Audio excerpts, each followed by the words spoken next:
Hey guys! Welcome to today's largest and the most impactful 11 tutoring platform that is Physics वाला। तो मेरे सारे प्यारे प्यारे भाइयों और बहनों, मैं कामना करता हूं कि आप लोग बहुत ही ज्यादा स्वस्थ, मस्त और बेहतरीन से होंगे। तो दोस्तों, अगर आप लोग मुझे देख पा रहे हो, मुझे सुन पा रहे हो, तो एक बार कमेंट सेक्शन में सारे के सारे मेरे परिश्रम वाले बच्चे लिख देंगे भारत माता की जय।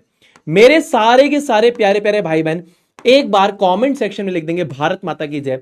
अगर आप लोग मुझे सुन पा रहे हैं, मुझे देख पा रहे हैं, तो एक बार प्लीज भारत माता की जय लिख दीजिए इनटू द कमेंट सेक्शन की सुनील भाई आपको देख पा रहे हैं, आपको सुन पा रहे हैं। गुड इवनिंग मायरा, बर्नैल, नवजोत, पीयूष, अंशिका, श्लोक, कृतिका, किरण, सुरभि, गायत्री, नयशा, नीतू, जिज्ञासा, अविका, सोनिका। तो आप सभी प्यारे भाई बहनों का स्वागत है इंडिया के सबसे बड़े और सबसे बेहतरीन से प्लेटफॉर्म पे जिसका नाम है फिजिक्स वाला। मैं कौन हूं? मैं हूं प्रिया पुत्र सुनील, अका आपका प्यारा प्यारा सुनील भैया। तो सुनील भाई आज आप क्या पढ़ाएंगे? आज मेरे दोस्तों मैं यहां पर आपको पढ़ाने जा रहा हूं, सबसे पहले तो आपके कुछ डाउट्स लूंगा, ठीक है? आपके कुछ डाउट्स लूंगा, साथ ही साथ आपको इलेक्ट्रोड पोटेंशियल और उसके मेजरमेंट की एक ऐसी बेहतरीन पिक्चर दूंगा कि आपको इस चीज से प्यार होने लग जाएगा कि यार सुनील भाई आप जो चीज बोल रहे हो बिल्कुल लॉजिकली सही लग रही है। और अच्छा, इस चीज के पीछे ये रीजन था, इसीलिए हम ये पढ़ रहे थे, वरना एकदम स्कैटर्ड सा फ्लो हो जाता है तो बच्चे कंफ्यूज हो जाते हैं। स्कैटरिंग बिल्कुल नहीं होगी, मजा आएगा आपको। तो चलिए इस क्लास को चालू करते हैं। और बहुत सारे मेरे प्यारे भाई बहन मेरे से पूछ रहे थे भैया आप कहां व्यस्त हैं, कहां बिजी हैं। तो अभी हम लोग को फिजिक्स वाला एक ट्रिप पर लेकर गया था। तो आप लोग की जब छुट्टी थी तो उस पर्टिकुलर पॉइंट ऑफ टाइम पे हम लोग ट्रिप पर गए थे। वेंसडे को हम गए थे और आज हम लोग सुबह वापस आए हैं। मैं आपका नुकसान नहीं चाहता था, इसीलिए मैं आपकी क्लास लेने के लिए आया हूं। तो यार मेरे को एक चीज समझ में आई कि ज्यादा पहाड़ों पे ना ऐसे घूमने से क्या होता है कि जब आप यहाँ पे आते हो ना, ऐसे नॉर्मल है ना, हिली एरिया से यहाँ पे आते हो नॉर्मल, जैसे दिल्ली नोएडा जैसे इलाकों में, तो भाई सर है ना चकराता है मेरा सर चकरा रहा है, पता नहीं क्यों। मैं खड़ा तो ऐसे हूं पर ऐसा लग रहा है कि वो मैं भी वैसे टर्न ले रहा हूं, ऐसे गोल गोल घूमता है ना। तो जो पहाड़ पे गए होंगे वो मेरी बात से रिलेट कर पा रहे होंगे कि जैसे ही हम लोग वापस आते हैं तो भैया हमारा दिमाग घूमता है, ठीक है, ऐसे ऐसे गोल गोल घूम रहा है मेरा दिमाग ऐसे, ठीक है। चलिए कोई बात नहीं। तो अगर अभी तक आपने मेरे टेलीग्राम चैनल को ज्वाइन नहीं किया तो ज्वाइन कर लीजिए। यहां पर मैंने आपकी फॉर्मूला शीट जो है वो डाल दी है पहले चैप्टर की, जल्दी से इसको देख लेना। All right. सबसे पहले क्या लोगे? सबसे पहले लूंगा आपके डाउट्स, एक होमवर्क का सवाल कराऊंगा, डाउट्स लूंगा, एंड देन इलेक्ट्रोड पोटेंशियल और उसके मेजरमेंट के बारे में चर्चा करेंगे। ऑल राइट, तो आ जाओ दोस्तों। सबसे पहले आपको क्या दिया था? मैंने एक सवाल दिया था। जी सुनील भाई आपने एक सवाल दिया था, इस सवाल के बारे में एक डिस्कशन करते हैं, ठीक है? हाँ, हाइपोक्सिया, अरे भाई खतरनाक हो गया था, मेरे को हाइपोक्सिया भी हुआ था। मतलब मेरे को नहीं हुआ, जो मेरे साथ में लोग थे उनको हुआ था। मैंने उसकी वीडियो भी बनाई है, मैं टेलीग्राम चैनल में, मेरे को याद दिलाना आज डालूंगा, ठीक है? मेरे को एक बार इनबॉक्स कर देना, मैंने एक बढ़िया वीडियो बनाई है। उसमें ना हमारी 2 फीमेल फैकल्टीज ऊपर आ रही हैं, ठीक है, और मैं ऐसे आराम से बैठा हुआ हूं, है ना, और वैसे हाफ रही है, पानी पानी ऐसे कर रही है, ठीक है। तो मैंने उनसे सवाल पूछा, है ना, और वो एक्चुअली क्यों हो रहा है? हाइपोक्सिया की वजह से हो रहा है ना। तो मैं उसका वीडियो आपको भेजूंगा, मैंने वीडियो बनाया है, ठीक है। तो आप लोग डेफिनेटली देखना और एंजॉय करना कि कैसे जब हम हायर एल्टीट्यूड्स पे जाते हैं तो एटमॉस्फेयर के अंदर जो डेंसिटी ऑफ गैसेस है वो धीरे धीरे कम होता जाता है। तो हम पे जो लगने वाला प्रेशर है वो कम हो रहा है, तो हमारी बॉडी जो इंटरनल प्रेशर लगाएगी वो भी कम हो जाएगा।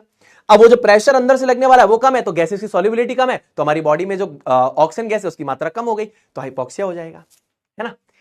बहुत बेहतरीन सा कंसेप्ट है, काफी मजेदार कंसेप्ट है। चलिए, अब इस चीज के बारे में मैंने आपको रिसर्च करने के लिए बोला था, एनसीईआरटी की एक लाइन है, ध्यान से देखिए।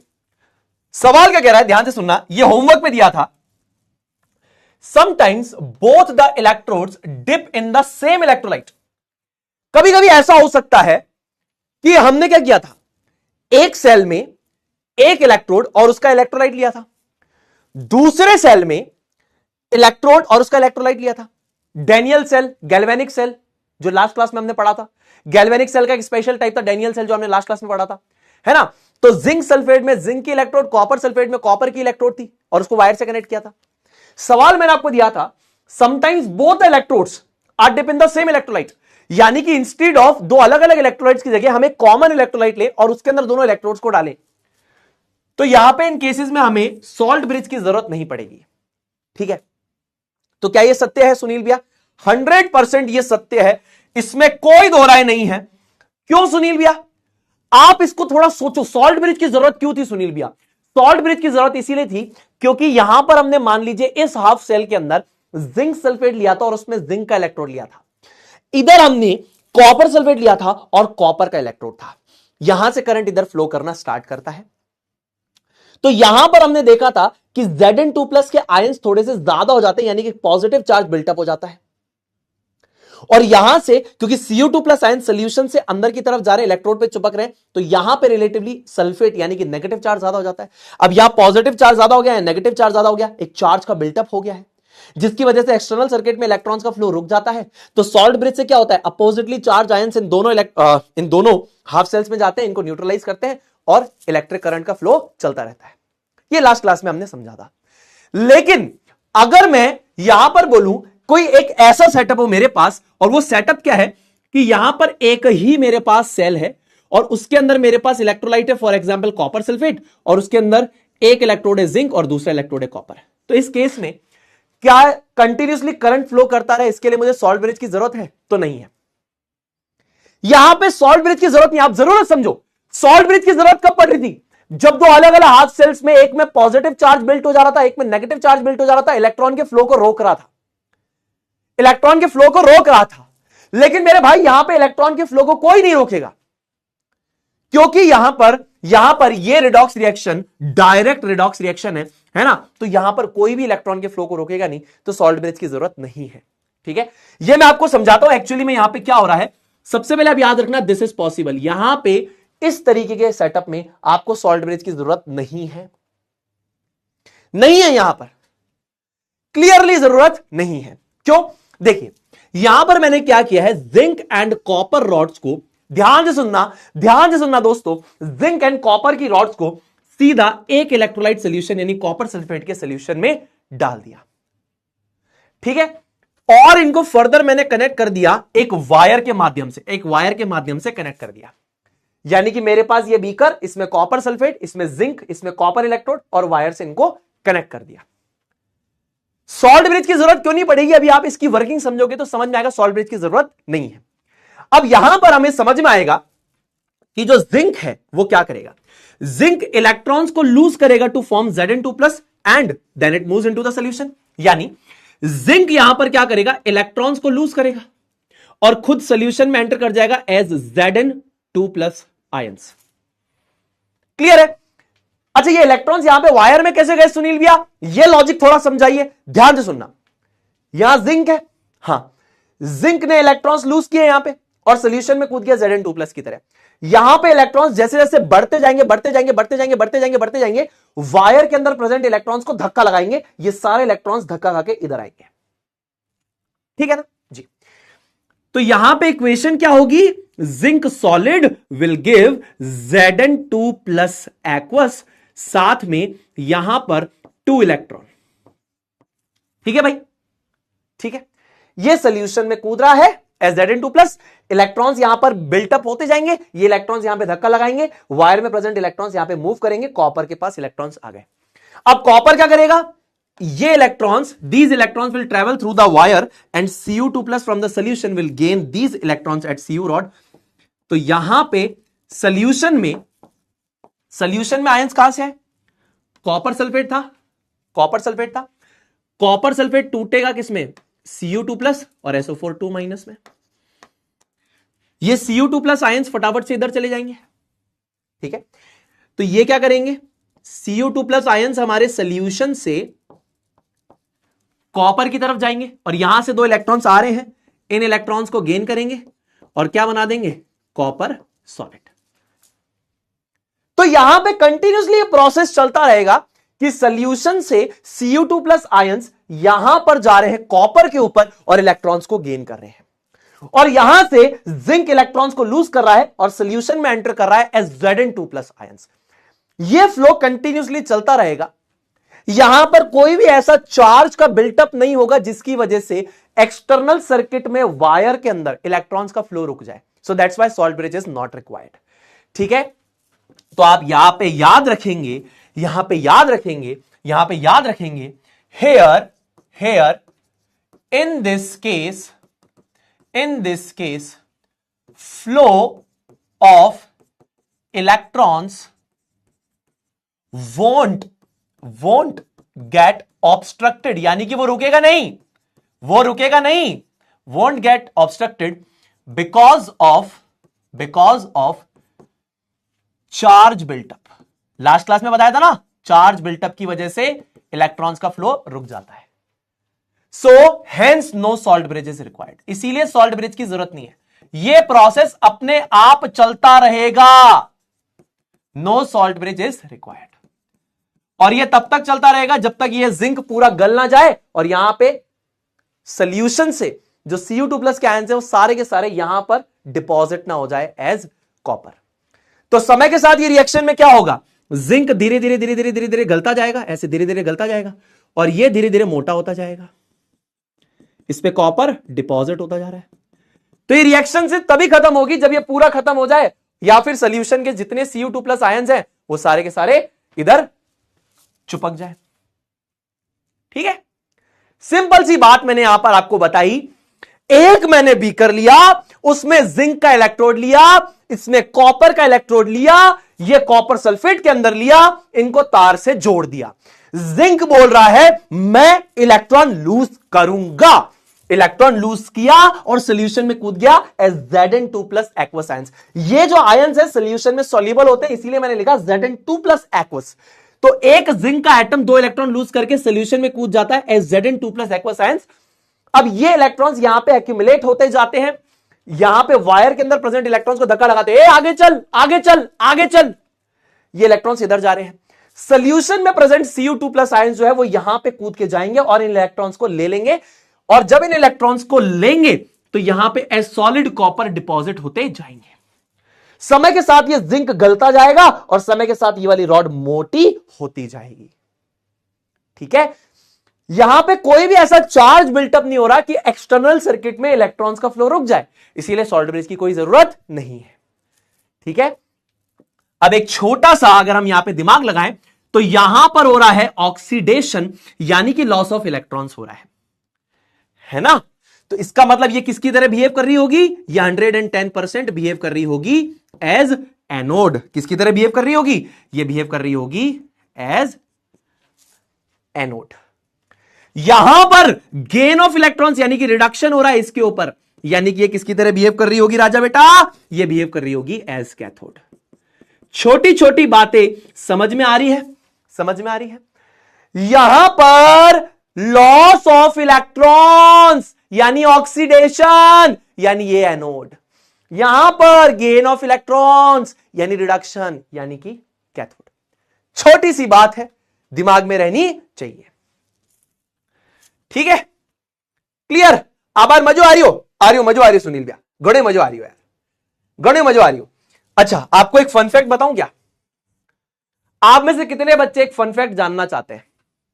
इस रिएक्शन के बारे में और चीजें भी बता देता हूं, इस रिएक्शन के बारे में और चीजें बता देता हूं। अगर आप देखेंगे तो ये जो रिएक्शन है सबसे पहले स्पॉन्टेनियस है। क्या बात है, स्पॉन्टेनियस रिएक्शन क्यों है? अपने आप हो रही है, मैंने नहीं बोला, तुमने नहीं बोला, अपने आप हो रही है।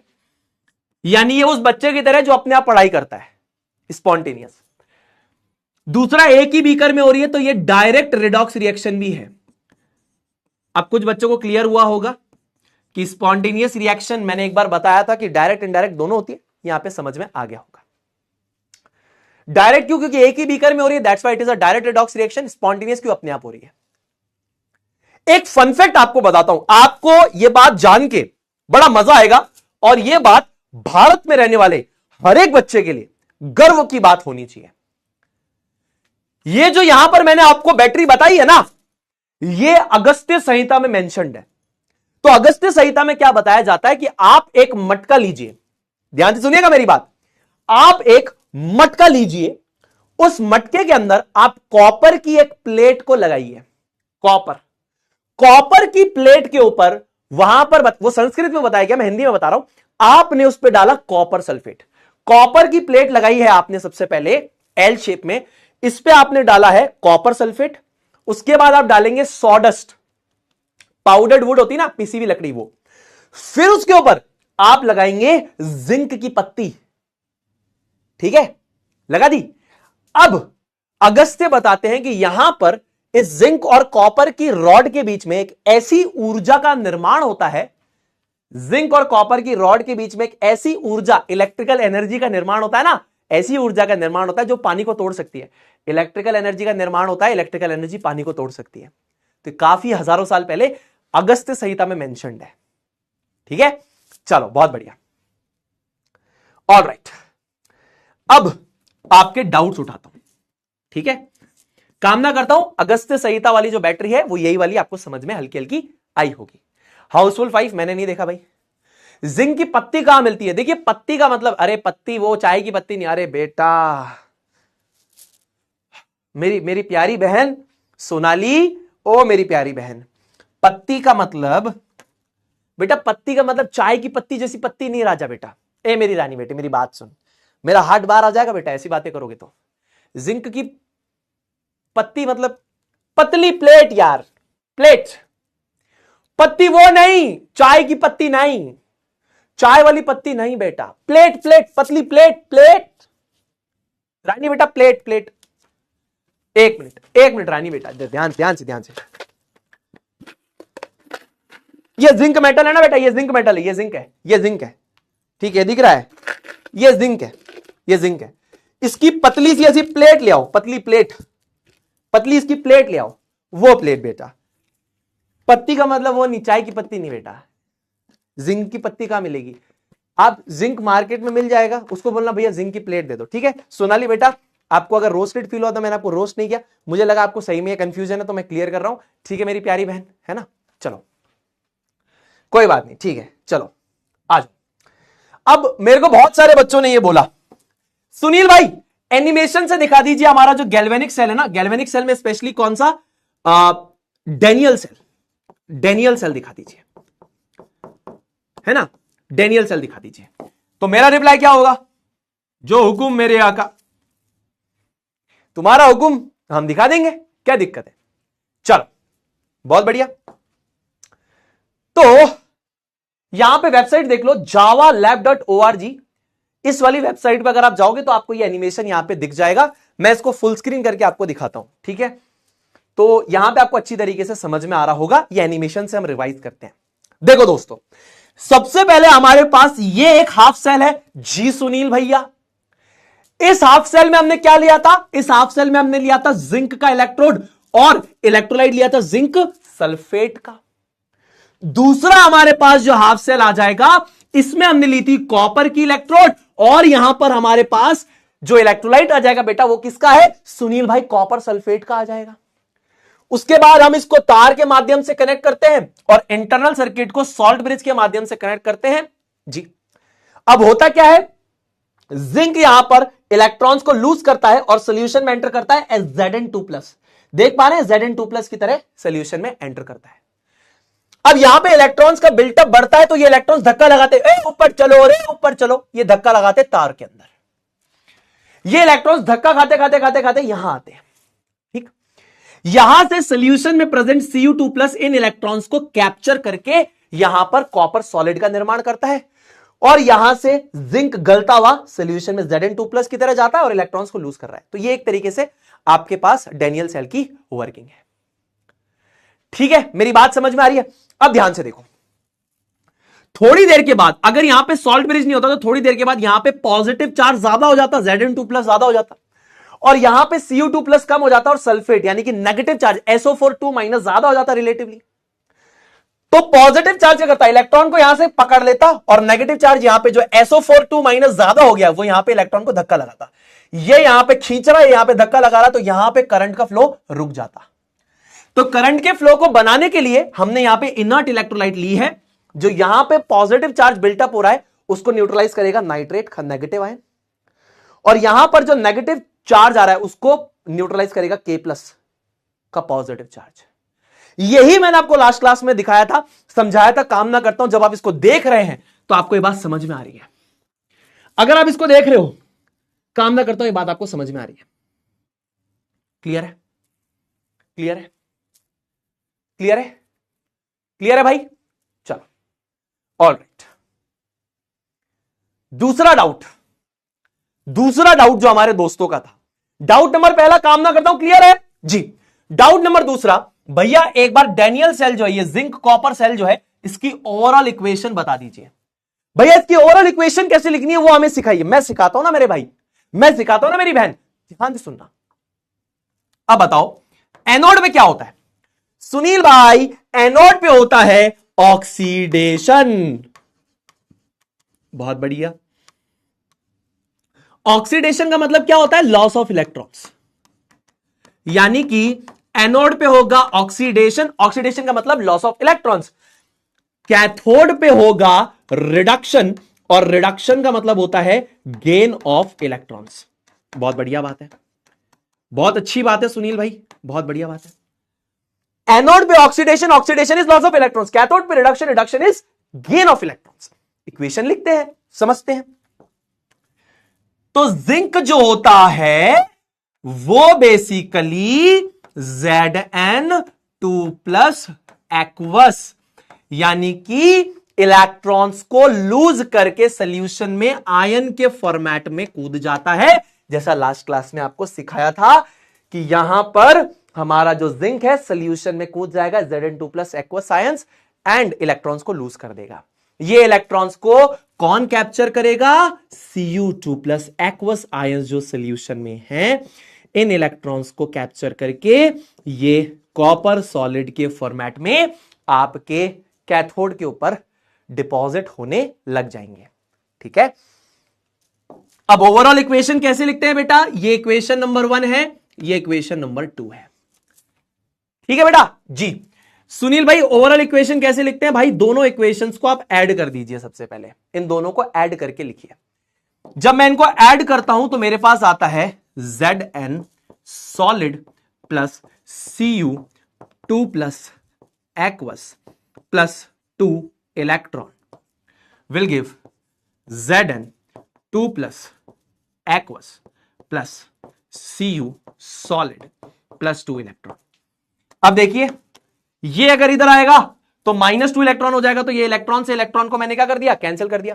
तो ओवरऑल इक्वेशन क्या हो जाएगी राजा बेटा, रानी बेटी, क्या हो जाएगी ओवरऑल इक्वेशन? ये हो जाएगी zinc solid plus Cu2+ aqueous will gives Zn2+ aqueous plus copper solid. काम ना करता हूं मेरे सारे प्यारे भाई बहनों को, बात समझ में आ रही है?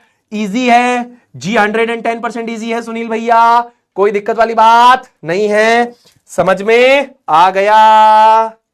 ये क्या हो गई? ये हो गई ओवरऑल इक्वेशन। ठीक है भैया, समझ में आ गई भैया, समझ में आ गई। चलो, आई लव यू टू बेटा। पर ये आई लव यू मेरे लिए था ना? है किसके लिए था आई लव यू बेटा? अगर मेरे लिए था तो love you to the moon and back, love you to infinity. पर मजे की बात बताऊं, grammatically love you to is wrong. क्यों? अब मैं आपको सिखाता हूं लव यू टू गलत क्यों है।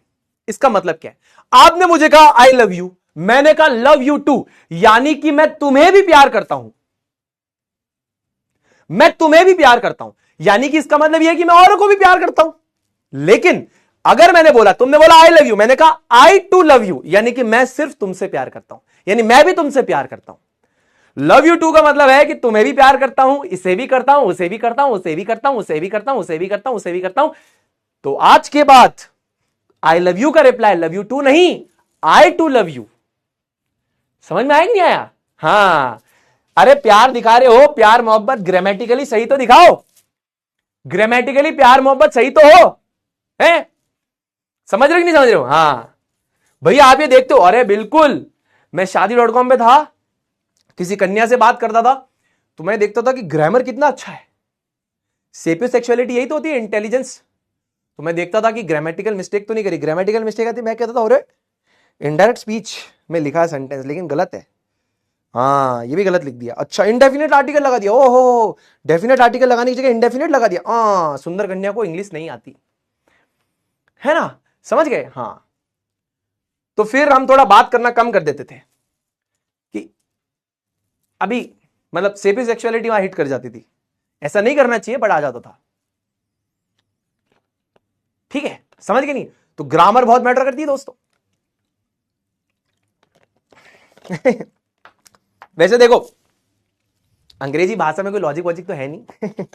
ठीक है, हाँ हमारी हिंदी भाषा ओपी है, समझ रहे हो नहीं समझ रहे हो?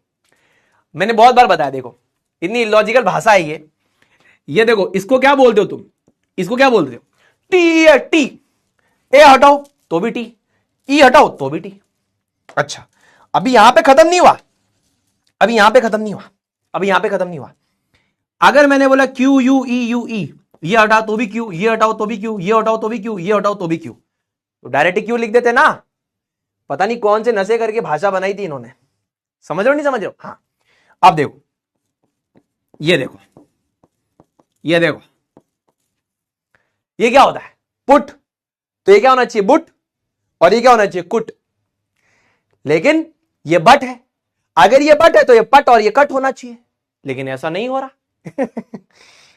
तो ये भाषा में कोई लॉजिक नहीं है, समझे कि नहीं समझे? हैं, समझ आया कि नहीं आया? हाँ तो ये देखो, ये सी और ये भी सी। अब आदमी तो कंफ्यूज ही हो जाएगा ना, दिमाग कंफ्यूज हो जाता है हमारा, होता कि नहीं होता है? होता ही नहीं होता है? तो भाषा में कोई लॉजिक नहीं है भाई इनके, जहां मन किया जो मन किया उधर के साइलेंट कर दो, उधर एच साइलेंट कर दो, इधर से उठाया वर्ड इधर से चोरी किया तो ये कर देना, उधर से चोरी किया तो ये कर देना, इधर से चोरी किया तो ये कर देना, इधर से चोरी किया तो ये कर देना। ऐसे गेम चलता है, समझे कि नहीं समझे? चलो कोई बात नहीं, होमवर्क डाउट करते हैं, है ना? एक मैं बताता हूं तुमको, एक और बताता हूं। देखो ये क्या होता है, अपने दिल से बताओ ये क्या होता है, और ये क्या होता है? ये होता है टंग, तो ये होना चाहिए डंग, ये डेंगी तो ये तंगी। अब समझ ही नहीं आ रहा भैया क्या चल रहा है? समझ ही नहीं आ रहा, ये डेंगी तो ये तंगी, ये टंग तो ये डंग, पर यहां तो अलग अलग चल रहा है। अच्छा अब ये ऐसे लिखते हैं, अब ये बोल रहे हैं एज मां, वाह, मतलब सीधा ये दो वर्ड साइलेंट हो गए, दो वर्ड सीधा साइलेंट, एज मां। हमारे जैसे आदमी बोले अस्थमा, ये कहो ना ना ना ना ना ना, ना अस्थमा नहीं, बीच में टीएच लगाओ। अरे बावड़े सीधे लिखो ना ASMA, एजमा, ऐसे लिख दो। नहीं, ये बीच में TH लगाना पड़ेगा, जबरदस्ती, जबरदस्ती लगाओ, एजमा, एजमा, TH लगाओ, एजमा। आदमी एकदम सरल आदमी जाओगे, अस्थमा ना, एजमा। वजन पड़ता है, वजन, वजन कैसे पड़ेगा? इसको हटाना, इससे बोलना, ऐसे बोलना, एजमा। आपको क्या है? I am being troublized by, I am being troublized by asthma. सुन के कितना भारी लगता है, I am being troublized by asthma. बावली भाषा कुछ भी नहीं है भैया, चोरी वाली भाषाएं हैं। अभी किस दिन रोस्ट करेंगे तो पूरा रोस्ट कर देंगे। हाँ कुछ भी चल रहा हो यहां पे। आओ बेटा आओ। हाँ वो एम्प्टी फेम्प्टी वो भी होता है ना, उसमें कुछ भी वर्ड साइलेंट करते हैं, कुछ भी साइलेंट करते हैं। ये जो मन कर गया ये साइलेंट करेंगे, नशा करके इसको साइलेंट करेंगे, बस ये हमारा मन कर रहा है। जो मन कर गया वर्ड वो साइलेंट कर दो, वो अपना वर्ड साइलेंट हो जाएगा। समझ रहे हो कि नहीं समझ रहे हो? चलो इस सवाल को करते हैं, इस सवाल को करते हैं, आ जाओ। कोई बात नहीं, अपन केमिस्ट्री पढ़ते हैं, नहीं तो पता चला लोग केमिस्ट्री को रोस्ट कर रहे हैं। आ जाओ आ जाओ आ जाओ। हाँ ये निमोनिया, जबरदस्ती उसमें पी साइलेंट करो, निमोनिया ना, पी निमोनिया, पी लगाना पड़ेगा जबरदस्ती साइलेंट करने के लिए। न्यूमोनिया है तो एन से लिख देते ना, पी लगाओ, P P P P P, है ना? अब देखो अभी देखो ये क्या है, बोलो हनी बी, तो हनी बी ऐसे करो ना, बी ई ई, ये जबरदस्ती दो ई लगाओ, हनी बी, दो ई लगाओ।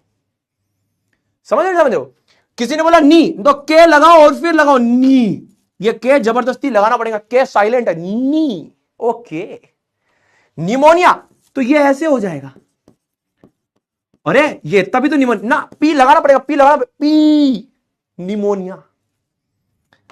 क्या मतलब है भैया? फालतू का स्ट्रेस लगा रखा हमारे जीवन के अंदर, और फिर इस पे जज करते हैं। भाषा पे जज करना सबसे बेवकूफाना बात। अब आप कहोगे सर आपने भी तो जज किया। अरे नहीं, हमारा तो क्राइटेरिया ही अलग है। हम विवाह करना चाहते हैं, तो विवाह करना चाहते हैं तो सामने वाला पहले ही कह रहा है कि हम बहुत फ्लुएंट है हर चीज में, खुद से खुद को बता रहा है, तो फिर हम जब जज कर रहे हैं तो फिर बोल रहा है जज क्यों कर रहे हो? सामने वाले ने पहले ही बोला हम I am very fluent in English. ठीक है, लिखो मैसेज। अभी तुमको समझ नहीं आया इससे मेरा क्या साइकोलॉजिकल एस्पेक्ट है। सामने वाले ने लिखा, सामने वाले ने बड़ा ओवर कॉन्फिडेंस से बोला I am very very fluent in English. Okay fine, गलतियां कर रहा है, इसका मतलब आगे चल के जीवन में भी ऐसा ही होगा, ओवर कॉन्फिडेंस आ जाएगा। समझ रहे हो सेपियोसेक्सुअलिटी कहां लेके जा रही है? राइट एनालिसिस की तरफ लेके जाती है। चलो कोई बात नहीं, इस पे पढ़ते हैं। यहां पर कॉपर और जिंक की जगह ग्रेफाइट और प्लेटिनम होगा तो क्या होगा सुनील भैया? अगर हमारे पास जो इलेक्ट्रोड है वो ग्रेफाइट या फिर प्लेटिनम का होगा तो क्या होगा? अगर कॉपर और जिंक की जगह, कॉपर और जिन यानी कि जिंक की जगह ग्रेफाइट और प्लेटिनम का इलेक्ट्रोड होगा तो क्या वो भी कंज्यूम होते हैं या रिएक्शंस में पार्टिसिपेट करते हैं? अब जब यहां पे हमने इलेक्ट्रोड यूज करी है कॉपर और जिंक की, इसकी जगह अगर हम ग्रेफाइट और प्लेटिनम की इलेक्ट्रोड यूज करें तो यहां पे क्या होगा? ध्यान से सुनिए क्या होगा, बहुत इंपॉर्टेंट कंसेप्ट है। ग्रेफाइट जो कि आपके पास एक फॉर्म ऑफ कार्बन है और प्लेटिनम जो आपके पास एक मेटल है। सुनील मैं ग्रेफाइट कहां देख सकता हूं? पेंसिल का जो कोर होता है जिससे तुम लिखते हो,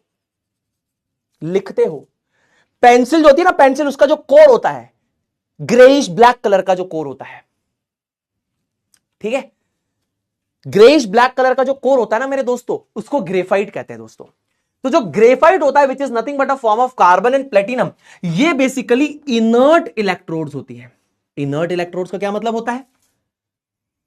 तो ग्रेफाइट जो कि फॉर्म ऑफ कार्बन यानी कि नॉन मेटल का फॉर्म है और दूसरा प्लेटिनम, ग्रेफाइट एक कंडक्टर ऑफ इलेक्ट्रिसिटी होता है, नॉन मेटल है लेकिन कंडक्टर ऑफ इलेक्ट्रिसिटी होता है, प्लेटिनम भी कंडक्टर ऑफ इलेक्ट्रिसिटी होता है। ये इनर्ट इलेक्ट्रोड्स है। इनर्ट इलेक्ट्रोड्स का मतलब क्या होता है? बहुत इंपॉर्टेंट है। यानी कि जैसे कि कॉपर और जिंक पे क्या हो रहा था? जिंक गल रहा था और कॉपर मोटा हो रहा था, ऐसे ही हो रहा था ना, जिंक गल रहा था कॉपर मोटा हो रहा था। तो यहां पे इलेक्ट्रोड जो है वो पार्टिसिपेट करती है रिडॉक्स रिएक्शंस के अंदर, लेकिन इनर्ट इलेक्ट्रोड्स का यह मतलब है कि ये कहती हैं कि ये don't participate in the oxidation और रिडक्शन रिएक्शंस। यानी कि ये इलेक्ट्रोड्स किसी भी प्रकार के ऑक्सीडेशन और रिडक्शन में खुद पार्टिसिपेट नहीं करती। तो इनका काम क्या है? इनका काम इतना है, हां भाई इलेक्ट्रॉन आ रहा है, आजा आजा आजा, एक पाथ प्रोवाइड किया इलेक्ट्रॉन को और भेज दिया। खुद पार्टिसिपेट नहीं करेगी किसी भी केमिकल रिएक्शन में, यानी कि ये आपकी ऑक्सीडेशन और रिडक्शन में नहीं शो करेगी। Don't involve themselves in the chemical reactions, that is they don't undergo oxidation और रिडक्शन।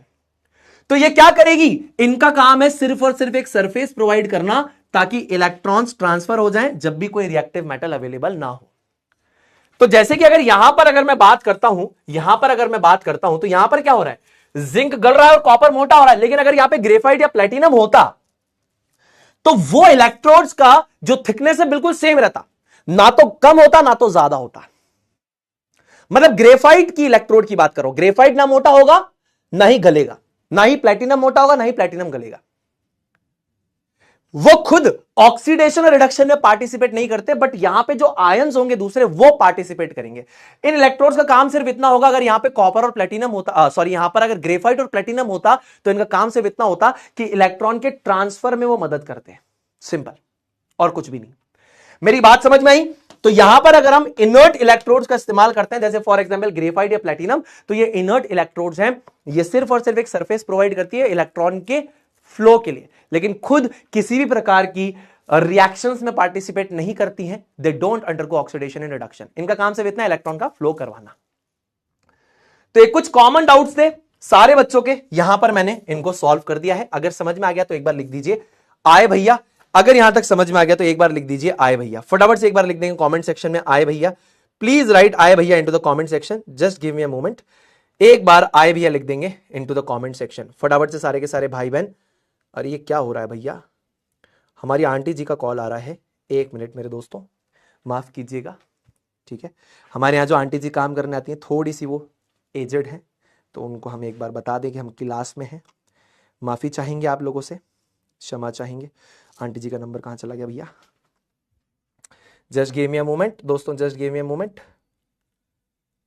चलो ठीक है, डन है, डन है, डन है, ठीक है दोस्तों, डन है, चलो डन है, हमने उनको मैसेज कर दिया है। ऑलराइट, आए आए आए आए आए आए आए आए आए आए। अब देखिए, यहां पर इस कंसेप्ट को समझने में बहुत बच्चों को दिक्कत आती है। मैं कोशिश करूंगा कि मैं आपको इसको बेस्ट पॉसिबल वे में समझाऊं, लेकिन आप लोग इसको इमेजिन करना, इसको थोड़ा सा फील करना, तभी आपको यह अच्छी तरीके से समझ में आएगा। मेरी बात को सुनिए फिर से, इस कंसेप्ट को अच्छी तरीके से फील करने की कोशिश करना, तभी आपको यह समझ में आएगा। चलो, अब यहां पर हमारे पास, मैं इस स्लाइड को दो पार्ट्स में डिवाइड करता हूं, कंसेप्ट 1 और कंसेप्ट 2। तो यहां पर इलेक्ट्रोड पोटेंशियल सबसे पहले क्या होता है? पहली चीज जो आपको याद होनी चाहिए, इलेक्ट्रोड पोटेंशियल को ई से डिनोट करते हैं, ई से रिप्रेजेंट करते हैं। This is the very first concept. छोटी सी बात है, इलेक्ट्रोड पोटेंशियल को ई से रिप्रेजेंट करते हैं। पहली बात सुनील भैया ने हमको याद करवा दी, ई से रिप्रेजेंट करते हैं। ये होता क्या है, आप पहले डेफिनेशन समझना, फिर मैं आपको एक्चुअल यहां पे कंसेप्ट का फील दिलाऊंगा। तो यहां पे आप समझना कंसेप्ट क्या है। The potential difference between electrode यानी कि metal and electrolyte ions of the same metal. क्या बोला मैंने? Potential difference between the metal यानी कि इलेक्ट्रोड, जो मेटल की इलेक्ट्रोड है, और इसी मेटल का जो इलेक्ट्रोलाइट लिया है, तो उसका वो आयंस के फॉर्मेट में होगा। जैसे अगर जिंक की इलेक्ट्रोड है तो यहां पे ZnSO4 किस फॉर्मेट में होगा? Zn2+ के फॉर्मेट में होगा। तो यहां पे मेटल इलेक्ट्रोड और इलेक्ट्रोलाइट यानी आयंस ऑफ सेम मेटल के बीच के पोटेंशियल डिफरेंस की जब हम बात करेंगे, और यह वार्तालाप हमेशा इक्विलिब्रियम के अंडर में होगी, तो इसको हम कहेंगे इलेक्ट्रोड पोटेंशियल। सुनील भैया इतने बड़े बड़े वर्ड्स आपने बोल दिए, इक्विलिब्रियम भी आ गया यहां पर। पोटेंशियल डिफरेंस किसके बीच में है?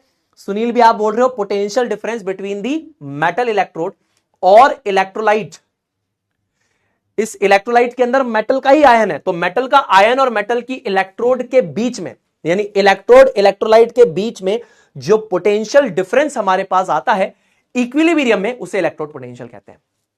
मेटल की इलेक्ट्रोड और इलेक्ट्रोलाइट के बीच में जो पोटेंशियल डिफरेंस आता है अंडर इक्विलिब्रियम, उसे इलेक्ट्रोड पोटेंशियल कहते हैं। अब यह बहुत अच्छी तरीके से कैसे समझ में आएगा? जब मैं एग्जांपल लूंगा।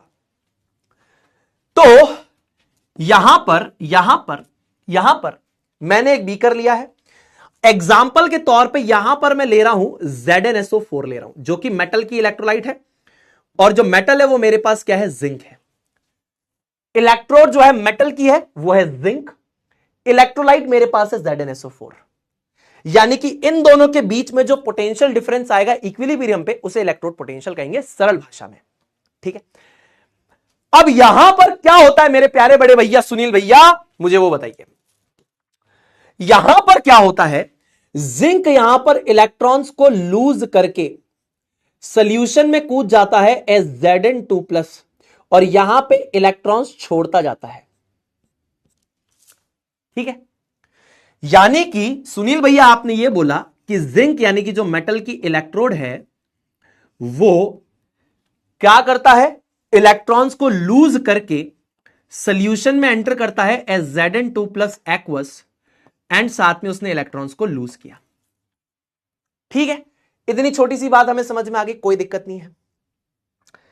अब सॉल्यूशन में क्या हो रहा है? धीरे धीरे सॉल्यूशन में Zn2+ के जो आयंस हैं यहां पे इलेक्ट्रोलाइट के अंदर, ये Zn2+ के आयंस इलेक्ट्रोलाइट में पहले भी थे। ऐसा थोड़ी है कि सिर्फ मेटल ने इलेक्ट्रॉन दिया है और वो सॉल्यूशन में कूदा इसीलिए वो आयंस है, नहीं। इलेक्ट्रोलाइट के अंदर पहले भी Zn2+ के आयंस थे। तो अभी क्या होगा? Zn2+ के आयंस धीरे धीरे धीरे धीरे धीरे धीरे धीरे धीरे धीरे धीरे बढ़ते जाएंगे। अब वो बढ़ते जाएंगे तो बेसिकली क्या होगा? इस इलेक्ट्रोड के पास में अगर कोई Zn2+ का आयन आ गया तो उसको पता है कि मेटल की इलेक्ट्रोड पे इलेक्ट्रॉन्स है। ध्यान रखना, इलेक्ट्रॉन्स कभी भी सॉल्यूशन में नहीं कूदते, यहीं पे बने रहते हैं। तो वो क्या करेगा? वो बोलेगा कि मैं क्या करता हूं, यहां पे जो सराउंडिंग में Zn2+ के आयंस आ रहे हैं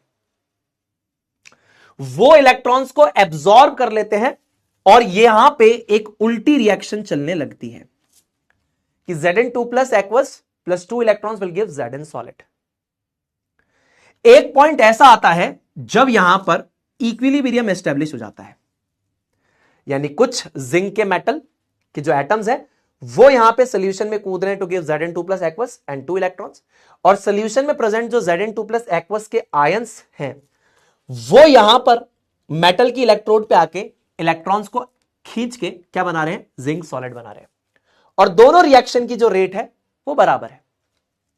सुनील भाई यहां पे कौन से आयंस है? अरे भाई यहां पे पॉजिटिवली चार्ज आयंस इसको चारों तरफ से सराउंड कर लेंगे ना, Zn2 प्लस के जो पॉजिटिवली चार्ज आयंस है वो इसको सराउंड कर लेंगे। समझ में आ रही बात? फिर से बताता हूं, ये जिंक की इलेक्ट्रोड है और ये जिंक सल्फेट का सोल्यूशन है। जिंक सल्फेट के सोल्यूशन में Zn2 प्लस और SO4 2 माइनस दोनों है। यहां पे इलेक्ट्रोड पे जिंक है, जिंक ने क्या किया, अपने इलेक्ट्रॉन्स को लूज करके सोल्यूशन में कूद गया एज Zn2 प्लस आयंस, और जो इलेक्ट्रॉन्स है वो इस इलेक्ट्रोड के ऊपर रह गए। पहले इनिशियली इस रिएक्शन की स्पीड बहुत तेज थी, ठीक है। फिर क्या हुआ कि कुछ Zn2 प्लस के आयंस जो कि यहां पे सोल्यूशन में बढ़ते जा रहे हैं वो इलेक्ट्रोड के पास में क्या करेंगे, इलेक्ट्रॉन्स को खींच लेंगे और इलेक्ट्रोड पे जाकर एज जिंक सॉलिड डिपॉजिट हो जाएंगे। एक पॉइंट ऐसा आएगा जहां पर इन दोनों रिएक्शन की जो स्पीड है वो सेम हो जाएगी, यानी कि इक्विलिब्रियम एस्टैब्लिश हो गया है, ठीक है। बट इक्विलिब्रियम एस्टैब्लिश तो हो गया है सुनील भैया, बट यहां पर आप देखेंगे कि एक पॉजिटिव और नेगेटिव चार्ज की एक लेयर बन गई है। क्या आप ये देख पा रहे हैं? क्या मेरे दोस्त, मेरे भाई, मेरी बहन, यहां पर ये एक लेयर को विजुअलाइज कर पा रहे हैं क्या, पॉजिटिव और नेगेटिव चार्ज की? तो ये जो पॉजिटिव और नेगेटिव चार्ज की लेयर है इसके बीच में एक पोटेंशियल डिफरेंस होगा। तो ये जो पोटेंशियल डिफरेंस है between the metal as well as the electrolyte, यानी कि जो मेटल की इलेक्ट्रोड है और ये जो इलेक्ट्रोलाइट है इसके बीच में जो पोटेंशियल डिफरेंस जनरेट हुआ है, कब? इक्विलिब्रियम पर, उसे हम क्या कहते हैं, इलेक्ट्रोड पोटेंशियल कहते हैं। समझ में आ गया? क्लियर है? मेरी बात समझ में आई कि नहीं आई? इसे हम क्या कहते हैं, इलेक्ट्रोड पोटेंशियल कहते हैं। ये कब हो रहा है? एट इक्विलिब्रियम हो रहा है। कब हो रहा है ये? एट इक्विलिब्रियम हो रहा है। पर आपको एक बढ़िया बात मैं अगर बताऊं तो आपको मेरी बात अच्छी तरीके से समझ में आएगी। तो यहां पर एक इक्विलिब्रियम एस्टेब्लिश्ड है, पर रिएक्शन कौन सी डोमिनेटिंग है? डोमिनेंट रिएक्शन यहां पर कौन सी है? अब डोमिनेंट कौन सी होगी?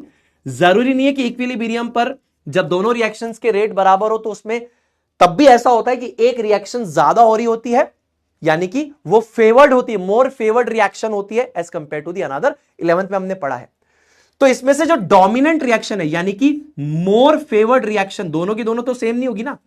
मोर फेवर्ड रिएक्शन क्लास 11th में पढ़ा होगा अगर आपने। मोर फेवर्ड रिएक्शन इनमें से कौन सी है? मोर फेवर्ड रिएक्शन कौन सी है अगर आप समझेंगे तो वो है Zn सॉलिड से Zn2 plus aqueous plus 2 electron. This is more favoured reaction. तो इक्विलिब्रियम अटेंड है, लेकिन जो ज्यादा फेवर्ड रिएक्शन है वो ये है, ठीक है। तो इसीलिए यहां पर जो ये पोटेंशियल डिफरेंस या जो पोटेंशियल क्रिएट होगा, इस पर्टिकुलर पोटेंशियल को हम लोग क्या बोलते हैं? That is the reason why this potential is basically called as the oxidation potential. हम इस पोटेंशियल को क्या बोलते हैं? हम इस पोटेंशियल को बोलते हैं ऑक्सीडेशन पोटेंशियल। कि यहां पे एक पोटेंशियल डिफरेंस जनरेट हो रहा है, और वो पोटेंशियल डिफरेंस किसके बीच में जनरेट हो रहा है? मेटल की इलेक्ट्रोड और इलेक्ट्रोलाइट के बीच में जनरेट हो रहा है। यहां पर इक्विलिब्रियम पे ये सारी चीजें हो रही हैं, लेकिन स्टिल अगर हम मेटल की रिएक्शन की बात करें तो ज्यादा डोमिनेंट कौन सी? ये वाली डोमिनेंट है, यानी कि ऑक्सीडेशन हो रहा है ना। This is what? This is basically oxidation reaction और नॉट। अपने दिल पे हाथ रख के बताइए कौन सी रिएक्शन है? This is oxidation reaction. तो दोनों रिएक्शंस हो रही है, लेकिन ज्यादा डोमिनेंट या ज्यादा फेवर्ड कौन सी रिएक्शन है? ये वाली, तो ऑक्सीडेशन रिएक्शन। तो इसी वजह से ये जो पोटेंशियल यहां पे कहलाता है that is called as oxidation potential. छोटी सी बात, सरल सी बात, कामना करता हूं समझ में आ गया होगा। सुनील भैया यानी कि यहां पे एक इक्विलिब्रियम एस्टेब्लिश्ड है, बिल्कुल। और सोचो अगर तुम इक्विलिब्रियम को डिस्टर्ब कर दो तो मान लो मैं ये 2 इलेक्ट्रॉन जो यहां पर इक्विलिब्रियम एस्टेब्लिश्ड है, 2 इलेक्ट्रॉन को हटा दूं, ये 2 इलेक्ट्रॉन कॉपर को दे दूं, तो इक्विलिब्रियम डिस्टर्ब हो जाएगा। इक्विलिब्रियम डिस्टर्ब हो जाएगा तो क्या होगा, ली चैटिलियर महाराज का प्रिंसिपल कक्षा 11वीं वाला आ जाएगा और कहेगा कि भैया तुमने इक्विलिब्रियम को डिस्टर्ब किया है, मैं वापस उसको सेम जगह पे लाने की यानी कि वापस इक्विलिब्रियम रिस्टोर करने की कोशिश करूंगा तो क्या करेगा, फॉरवर्ड रिएक्शन की स्पीड को बढ़ा देगा। इलेक्ट्रोकेमिकल सेल में यही तो होता है, जिंक के इलेक्ट्रॉन्स हम लोग क्या कर देते हैं, कॉपर को दे देते हैं, यानी एक तरीके से हम यहां पे इक्विलिब्रियम जो एस्टैब्लिश है उसको डिस्टर्ब कर देते हैं, तो फॉरवर्ड रिएक्शन तेज होने लगती है, जिंक गलने लगता है। लेकिन अगर ये इलेक्ट्रॉन कहीं कंज्यूम ना हो तो इक्विलिब्रियम आ जाता है। अरे समझ में आया कि नहीं आया भैया, समझ में आया कि नहीं आया, जल्दी से आए भैया लिख दीजिए कि इतनी क्लैरिटी ऑफ कंसेप्ट सुनील भी हमें नहीं थी, अब हमें मिल रही है। जल्दी बताइए, फटाफट से बताइए।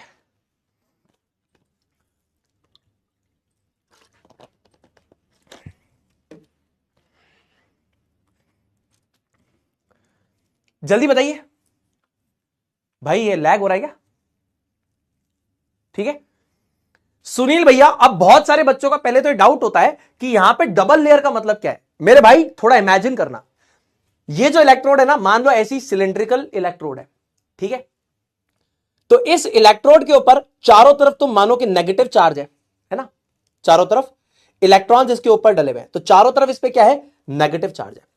और ये क्योंकि इलेक्ट्रोलाइट में पड़ी हुई है तो इसके चारों तरफ सराउंडिंग में कौन से आयंस आ जाएंगे, Zn2+ के आयंस आ जाएंगे, इसीलिए हम बोलते हैं डबल लेयर। आप समझो, ये यहां पर जो आपके पास पेन है, ये आपके पास जिंक की इलेक्ट्रोड है, इसके सरफेस पे चारों तरफ इलेक्ट्रॉन्स होंगे, ठीक है, सरफेस पे इलेक्ट्रॉन्स होंगे और अट्रैक्ट होकर Zn2+ के आयंस चारों तरफ आ जाएंगे।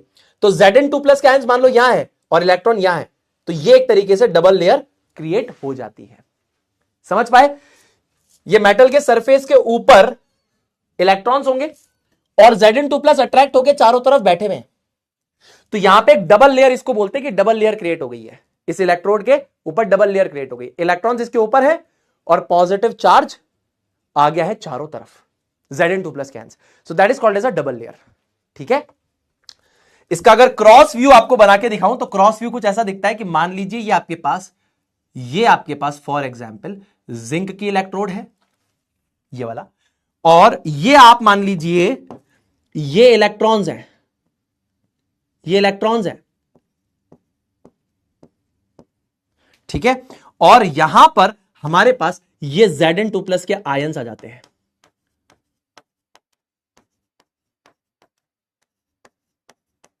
तो बच्चा बोलता है, बहुत सारे बच्चे बोलते हैं what is the meaning of double layer, तो ये इलेक्ट्रोड, ये इलेक्ट्रॉन्स और ये पॉजिटिव चार्ज, तो नेगेटिव और पॉजिटिव चार्ज आ गए ना, तो इनके बीच का ये जो पोटेंशियल डिफरेंस होता है यही हमारा क्या कहलाता है, इलेक्ट्रोड पोटेंशियल कहलाता है। समझा पाया, ईमानदारी से बताओ, ये समझा पाया तुमको, ये वाली बात तुमको अच्छी तरीके से समझा पाया, क्लियर है, क्लियर है, क्लियर है, ये क्लियर है, ये इलेक्ट्रॉन्स है, ये क्या है, ये इलेक्ट्रॉन है, ये जिंक की इलेक्ट्रोड का ऐसा ये वाला व्यू वाला क्रॉस सेक्शनल व्यू है, तो यहां पे इलेक्ट्रॉन्स और यहां पे Zn2+ के आयंस होंगे, इस तरीके से ये डबल लेयर बन जाती है, ये क्लियर, डन है। ऑलराइट, अब अगर हमारे पास मेटल हो जिसकी टेंडेंसी हो रिड्यूस होने की, तो यहां पर जिस पोटेंशियल की हम बात करते हैं that is called as the reduction potential, और रिडक्शन पोटेंशियल की हम यहां पे चर्चा कर रहे हैं। ठीक है, बहुत बढ़िया, डन है।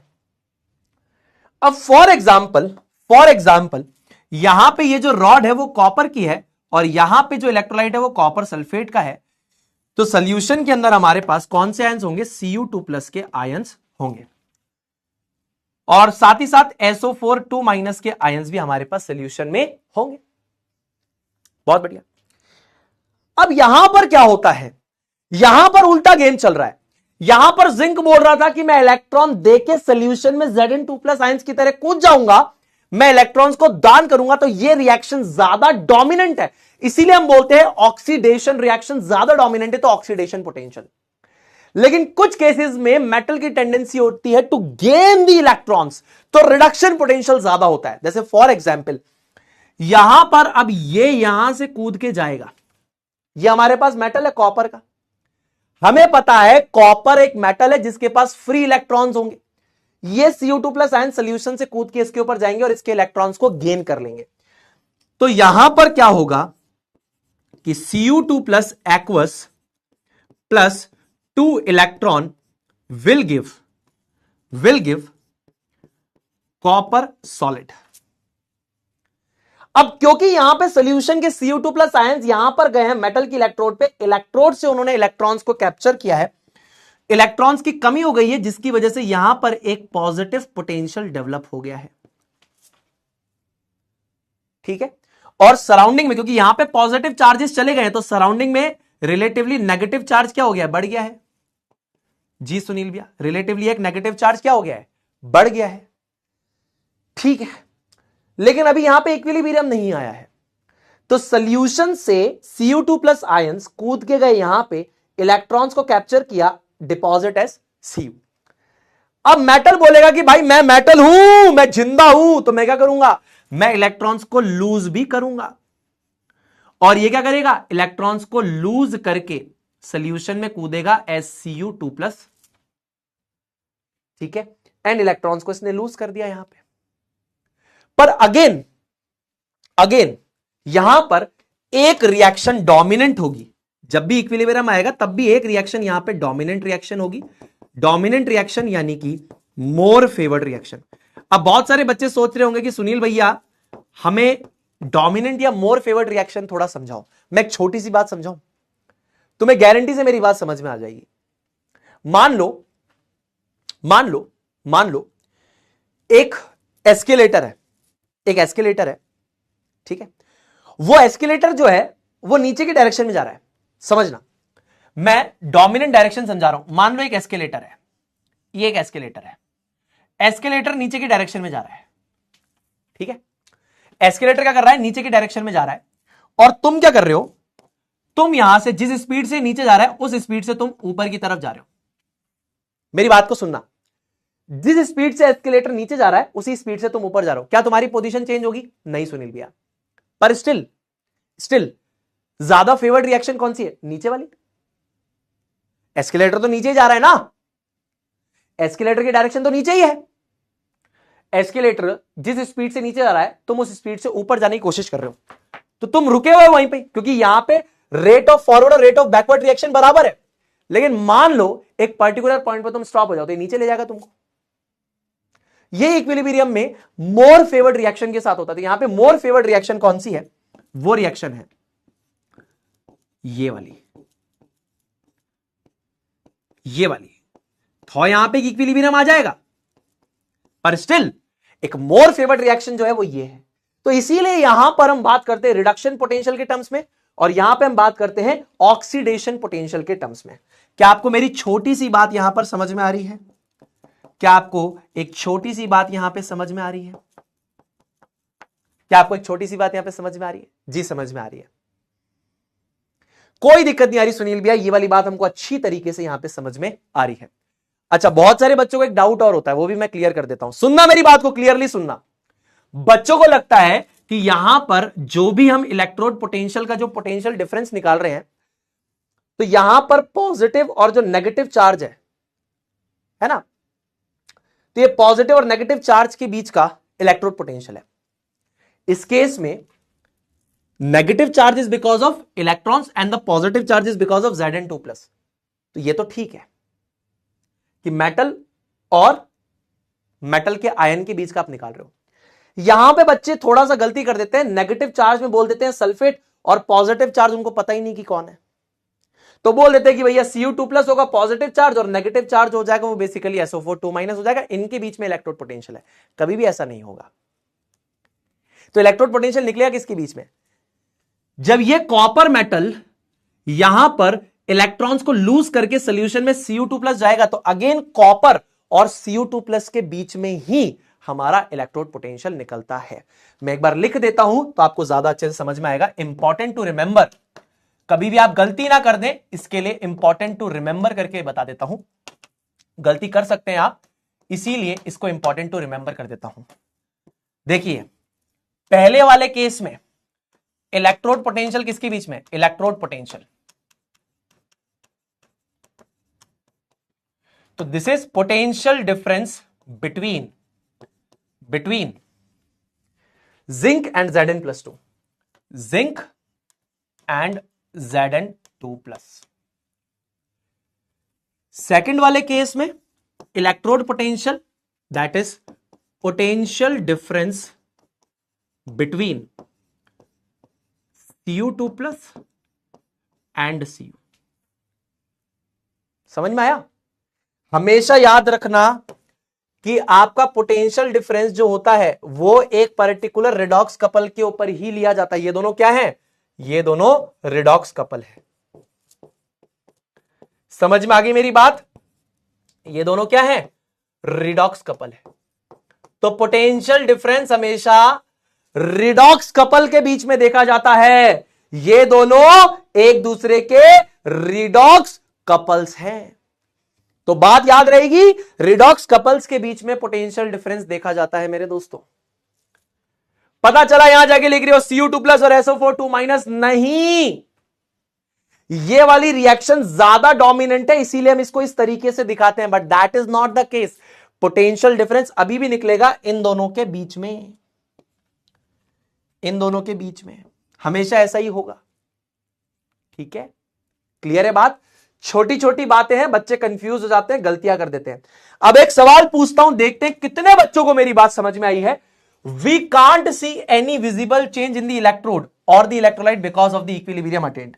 यानी जब मैंने जिंक को जिंक सल्फेट में डाल के ऑब्जर्व किया या कॉपर को कॉपर सल्फेट में डाल के ऑब्जर्व किया, तो मुझे कोई चेंज यहां पर देखने के लिए नहीं मिलेगा, कोई विजिबल चेंज नहीं दिखेगा। क्या मैं ये चीज सही सोच रहा हूं? क्योंकि यहां पे इक्विलिब्रियम आ चुका है। तो मैं आपसे पूछना चाहता हूं, बताइए मुझे, बताइए। छोटी छोटी बातें दोस्तों, लोग इस पे समय नहीं देते। मैं आपको समय दे रहा हूं बिकॉज मैं चाहता हूं आपका कंसेप्ट एकदम क्लियर हो जाए, है ना? आपको लग सकता है सुनील भी आप ज्यादा पढ़ा रहे हैं, भाई कंसेप्ट क्लियर कर रहा हूं। तुम्हें अभी विश्वास हो जाएगा कि हाँ इस आदमी ने हमारा कंसेप्ट क्लियर कर दिया। इतना गंदा चैप्टर है कि ये समझ में नहीं आता। छोटी छोटी हर एक बात बता रहा हूं तुम्हें।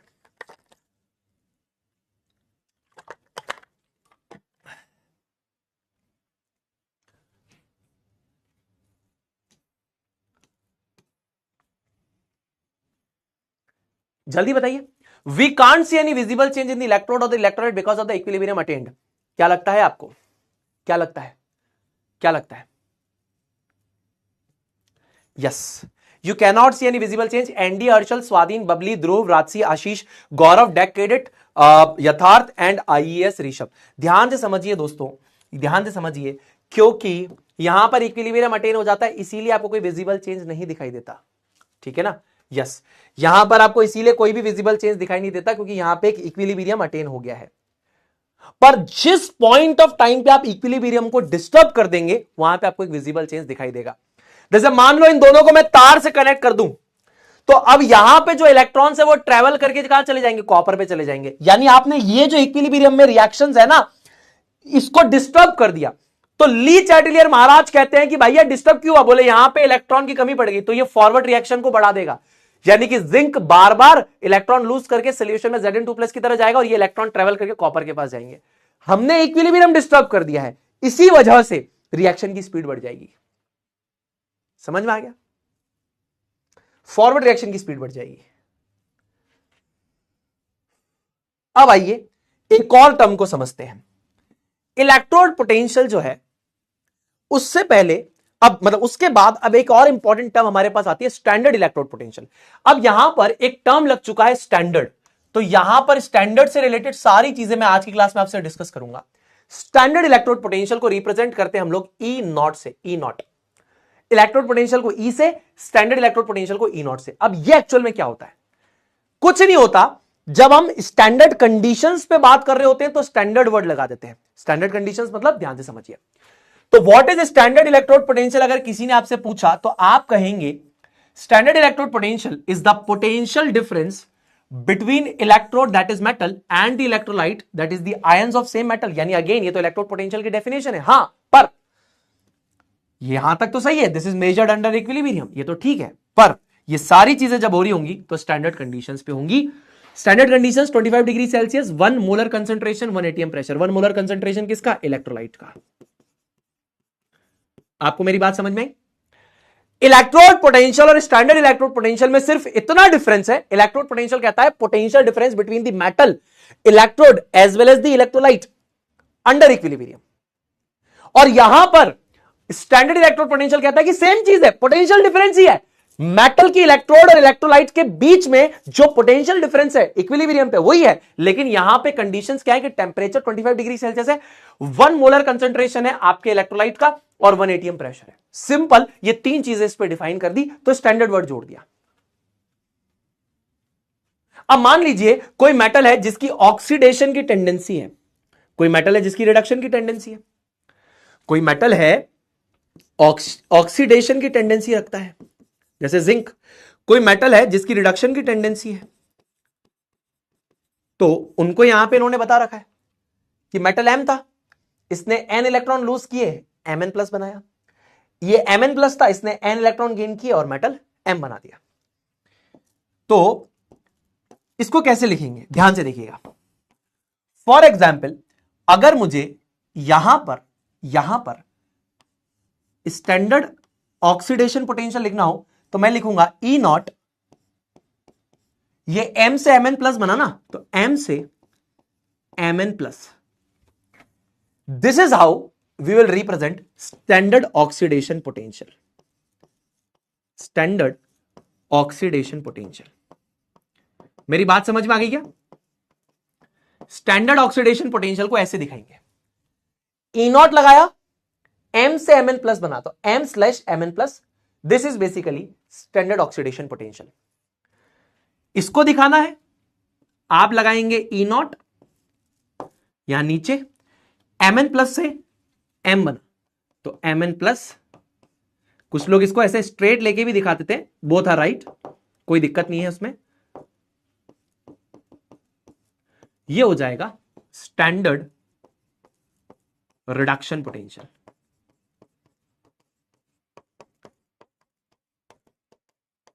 Standard oxidation potential, standard reduction potential. मेरी बात समझ में आ रही है क्या?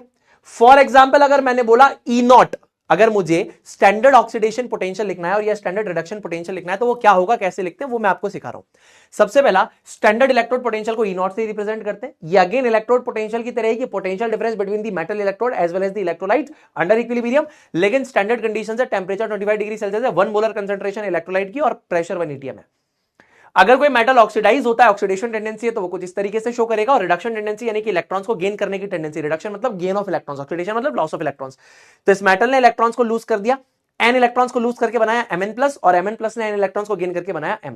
अब इसको हम रिप्रेजेंट करते हैं E naught M to Mn plus, यानी कि M से Mn प्लस पे आया और E naught Mn plus two M आया, तो ये standard oxidation potential, this is standard reduction potential. Simple सी बात है, ठीक है, कोई दिक्कत वाली बात नहीं है, ये बहुत इजी है सुनील भैया, ये भी बहुत इजी है सुनील भैया, ठीक है, ऑल राइट, इतनी बात क्लियर है।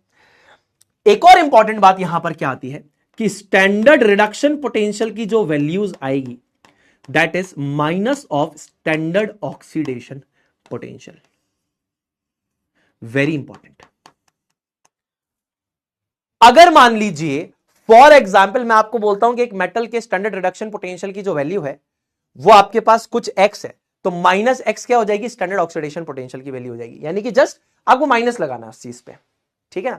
यानी कि मान लीजिए ऑक्सीडेशन पोटेंशियल की वैल्यू, जो स्टैंडर्ड ऑक्सीडेशन पोटेंशियल की वैल्यू x है, तो माइनस x क्या हो जाएगी, स्टैंडर्ड रिडक्शन पोटेंशियल की वैल्यू हो जाएगी, ठीक है। Pointer number 1, pointer number 2, pointer number 3, pointer number 4। आईयूपीएससी के रीसेंट कन्वेंशन के हिसाब से अब हम स्टैंडर्ड रिडक्शन पोटेंशियल्स को ही स्टैंडर्ड इलेक्ट्रोड पोटेंशियल्स की तरह डील करते हैं। अगर हमें किसी भी मेटल का स्टैंडर्ड इलेक्ट्रोड पोटेंशियल निकालना है तो हम सीधे सीधे उसके स्टैंडर्ड रिडक्शन पोटेंशियल के टर्म्स में बात करेंगे, rather than talking about standard oxidation potential, standard reduction potential. हम सिर्फ और सिर्फ एक ही चीज के बारे में बात करेंगे, that is standard reduction potential. तो आगे से अगर मैं बोल रहा हूं स्टैंडर्ड रिडक्शन पोटेंशियल या स्टैंडर्ड इलेक्ट्रोड पोटेंशियल, तो उनका मतलब सेम होगा। मेरी बात ध्यान से सुनिए, आगे चलकर अगर मैं बोलता हूं स्टैंडर्ड रिडक्शन पोटेंशियल, तो इसका मतलब है स्टैंडर्ड इलेक्ट्रोड पोटेंशियल की ही बात मैं कर रहा हूं, ठीक है भैया। चलिए अब देखिए, एक सवाल आपसे पूछता हूं, can we measure the standard electrode potential और electrode potential electrode potential of a half cell. अगर मैं आपको बोलता हूं कि आपको स्टैंडर्ड इलेक्ट्रोड पोटेंशियल या इलेक्ट्रोड पोटेंशियल किसी हाफ सेल का मेजर करना है, यानी कि फॉर एग्जांपल ये एक हाफ सेल हो गया ना, ये एक हाफ सेल हो गया, सिर्फ इसका अगर मैं आपको बोलता हूं कि आपको स्टैंडर्ड इलेक्ट्रोड पोटेंशियल या इलेक्ट्रोड पोटेंशियल मेजर करना है, सिर्फ इसका, ये अभी किसी से कनेक्टेड नहीं है, सिर्फ इसका, क्या मेजर कर पाओगे? सोच के देखो, क्या मेजर कर पाओगे? क्या मेजर कर पाओगे? जैसे फॉर एग्जांपल मैंने बोला, ए भाई मेरे में बहुत ताकत है, मेरे में बहुत ताकत है, मेरे में बहुत ताकत है, कैसे मेजर करोगे? बताओ बताओ बताओ बताओ बताओ, बताओ। Can we measure the standard electrode potential और electrode potential of a half cell? Half cell यानी कि अगर जिंक को जिंक सल्फेट में डाला और उसको मेजर करने की बात करी हमने, कर लोगे? कर लोगे? अच्छा, सोच के देखो, तुम्हें रिलेटिव मेजरमेंट करना पड़ेगा, नहीं कर पाओगे। सोचो कैसे कर लोगे भाई, कैसे कर लोगे? तुम्हें इस चीज को किसी के रिस्पेक्ट में ही तो मेजर करना पड़ेगा। तुमको मैंने बोला एक हाफ सेल का मेजर करना है अकेले का, तुम एक हाफ सेल का अकेले का मेजर कर लोगे? Can we measure the standard reduction potential और electrode potential of a half cell? इकलौते एक हाफ सेल का मेजर कर लोगे तुम? सोच के देखो। अरे सिर्फ एक हाफ सेल का कैसे मेजर करोगे यार? तुमको मैंने जिंक को जिंक सल्फेट के अंदर डाला, मैंने कहा भैया इसका पोटेंशियल मेजर करो, कैसे मेजर करोगे? इक्विलिब्रियम पे कैसे मेजर करोगे भाई? कोई रिलेटिविस्टिक पैरामीटर तो होना चाहिए ना किसी के रिस्पेक्ट में मेजर करने का, कैसे मेजर करोगे? समझाता हूं अभी। Can we measure? तो नो नो नो नो, आपको कंफ्यूजन अगर आप बोल रहे हैं yes no. Harshit, Atul, Syed, Arhan, Mitali, Nikhil, Parvesh, Rachna, Arsalan, Yatharth, IAS, Rishabh. अब ध्यान से सुनना, ध्यान से मेरी बात को सुनना, इसका आंसर क्लियर कट है नो। अब मैं आपको बताता हूं क्यों, ध्यान से सुनिए। No, we can only measure the difference between the potential of two half cells and not the standard electrode potential of a half cell. Simple क्या है,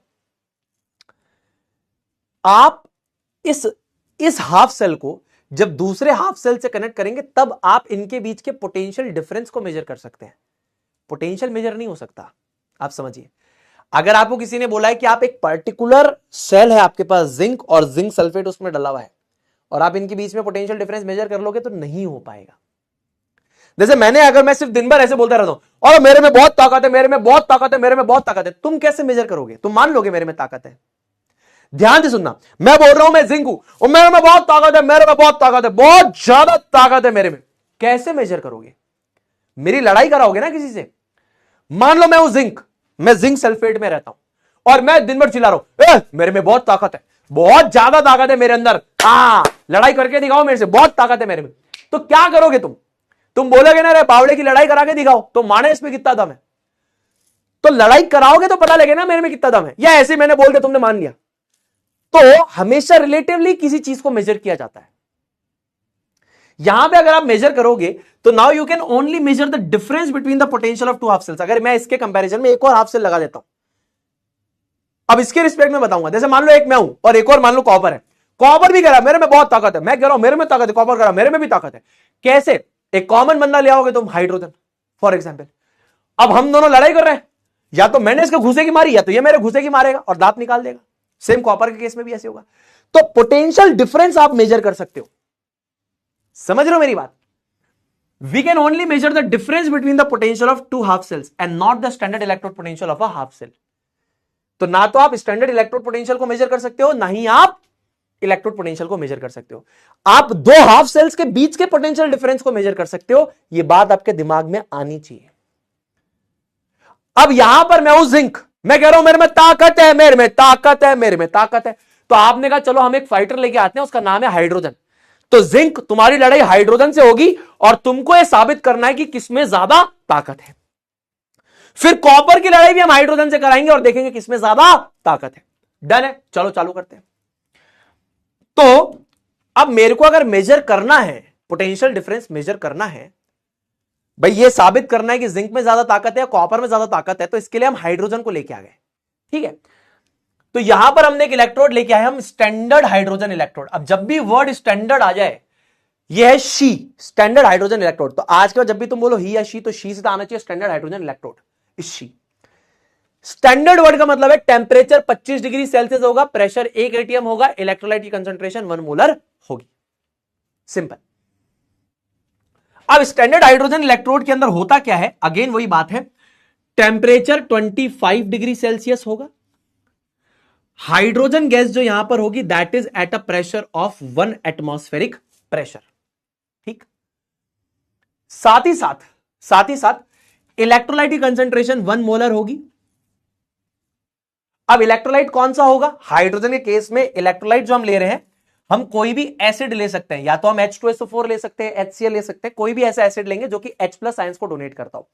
तो 1 मोलर H+ आयंस, इलेक्ट्रोलाइट तो वही होगा ना जो उसके आयंस को दे रहा हो, कटायंस को दे रहा हो, जैसे CuSO4 Cu2+ दे रहा था, ZnSO4 Zn2+ दे रहा था। तो यहां पे हमने एसिड ले लिया, HCl ले लिया, H+ आयंस दे रहा है, तो 1 मोलर H+ आयंस यानी कि HCl ले लिया मैंने इलेक्ट्रोलाइट में। हाइड्रोजन गैस को 1 atm प्रेशर पे लेकर आ रहा हूं, टेंपरेचर 25 डिग्री सेल्सियस है, सारी की सारी स्टैंडर्ड कंडीशंस है। पर सुनील भैया हाइड्रोजन जो यहां पर है, हाइड्रोजन तो गैस के फॉर्मेट में है, तो इसीलिए फिर हम वो इलेक्ट्रोड लेंगे जो कि इनर्ट इलेक्ट्रोड है। तो यहां पर हम क्या करते हैं, प्लैटिनम का इस्तेमाल करते हैं इलेक्ट्रोड जो कि एक इनर्ट सरफेस है, यानी यहां पे पार्टिसिपेट नहीं करेगा प्लैटिनम, वो सिर्फ एक जगह प्रोवाइड करेगा जहां पर कि हमारी ये जो हाइड्रोजन गैस यहां पर अंदर आ रही है, ये जो हाइड्रोजन गैस अंदर आ रही है, ये इलेक्ट्रॉन का एक्सचेंज कर सके। जैसे हमने क्या किया था, इलेक्ट्रोलाइट लिया था जिंक सल्फेट और उसमें जिंक का इलेक्ट्रोड डाला था। यहां पर हमने क्या किया है, यहां पर हमने क्या किया है, यहां पर हमने क्या किया है, यहां पर हमने क्या किया है, ये प्लैटिनम का इलेक्ट्रोड यूज किया है, प्लैटिनम का इलेक्ट्रोड यूज किया है। और प्लैटिनम का इलेक्ट्रोड या ग्रेफाइट का इलेक्ट्रोड हम यूज कर सकते हैं क्योंकि ये इनर्ट इलेक्ट्रोड है, और इसके ऊपर हम हाइड्रोजन गैस को लेके आ रहे हैं, ठीक है ना। अब हमारा यहां पे इलेक्ट्रोड कंप्लीट हुआ है, ये तो हमारा इलेक्ट्रोड कंप्लीट हुआ कि प्लैटिनम का इनर्ट सरफेस है और उस पर हाइड्रोजन गैस को हम प्रेशर से 1 atm प्रेशर पे बबल करवा रहे हैं, ये इलेक्ट्रोड कंप्लीट हुआ।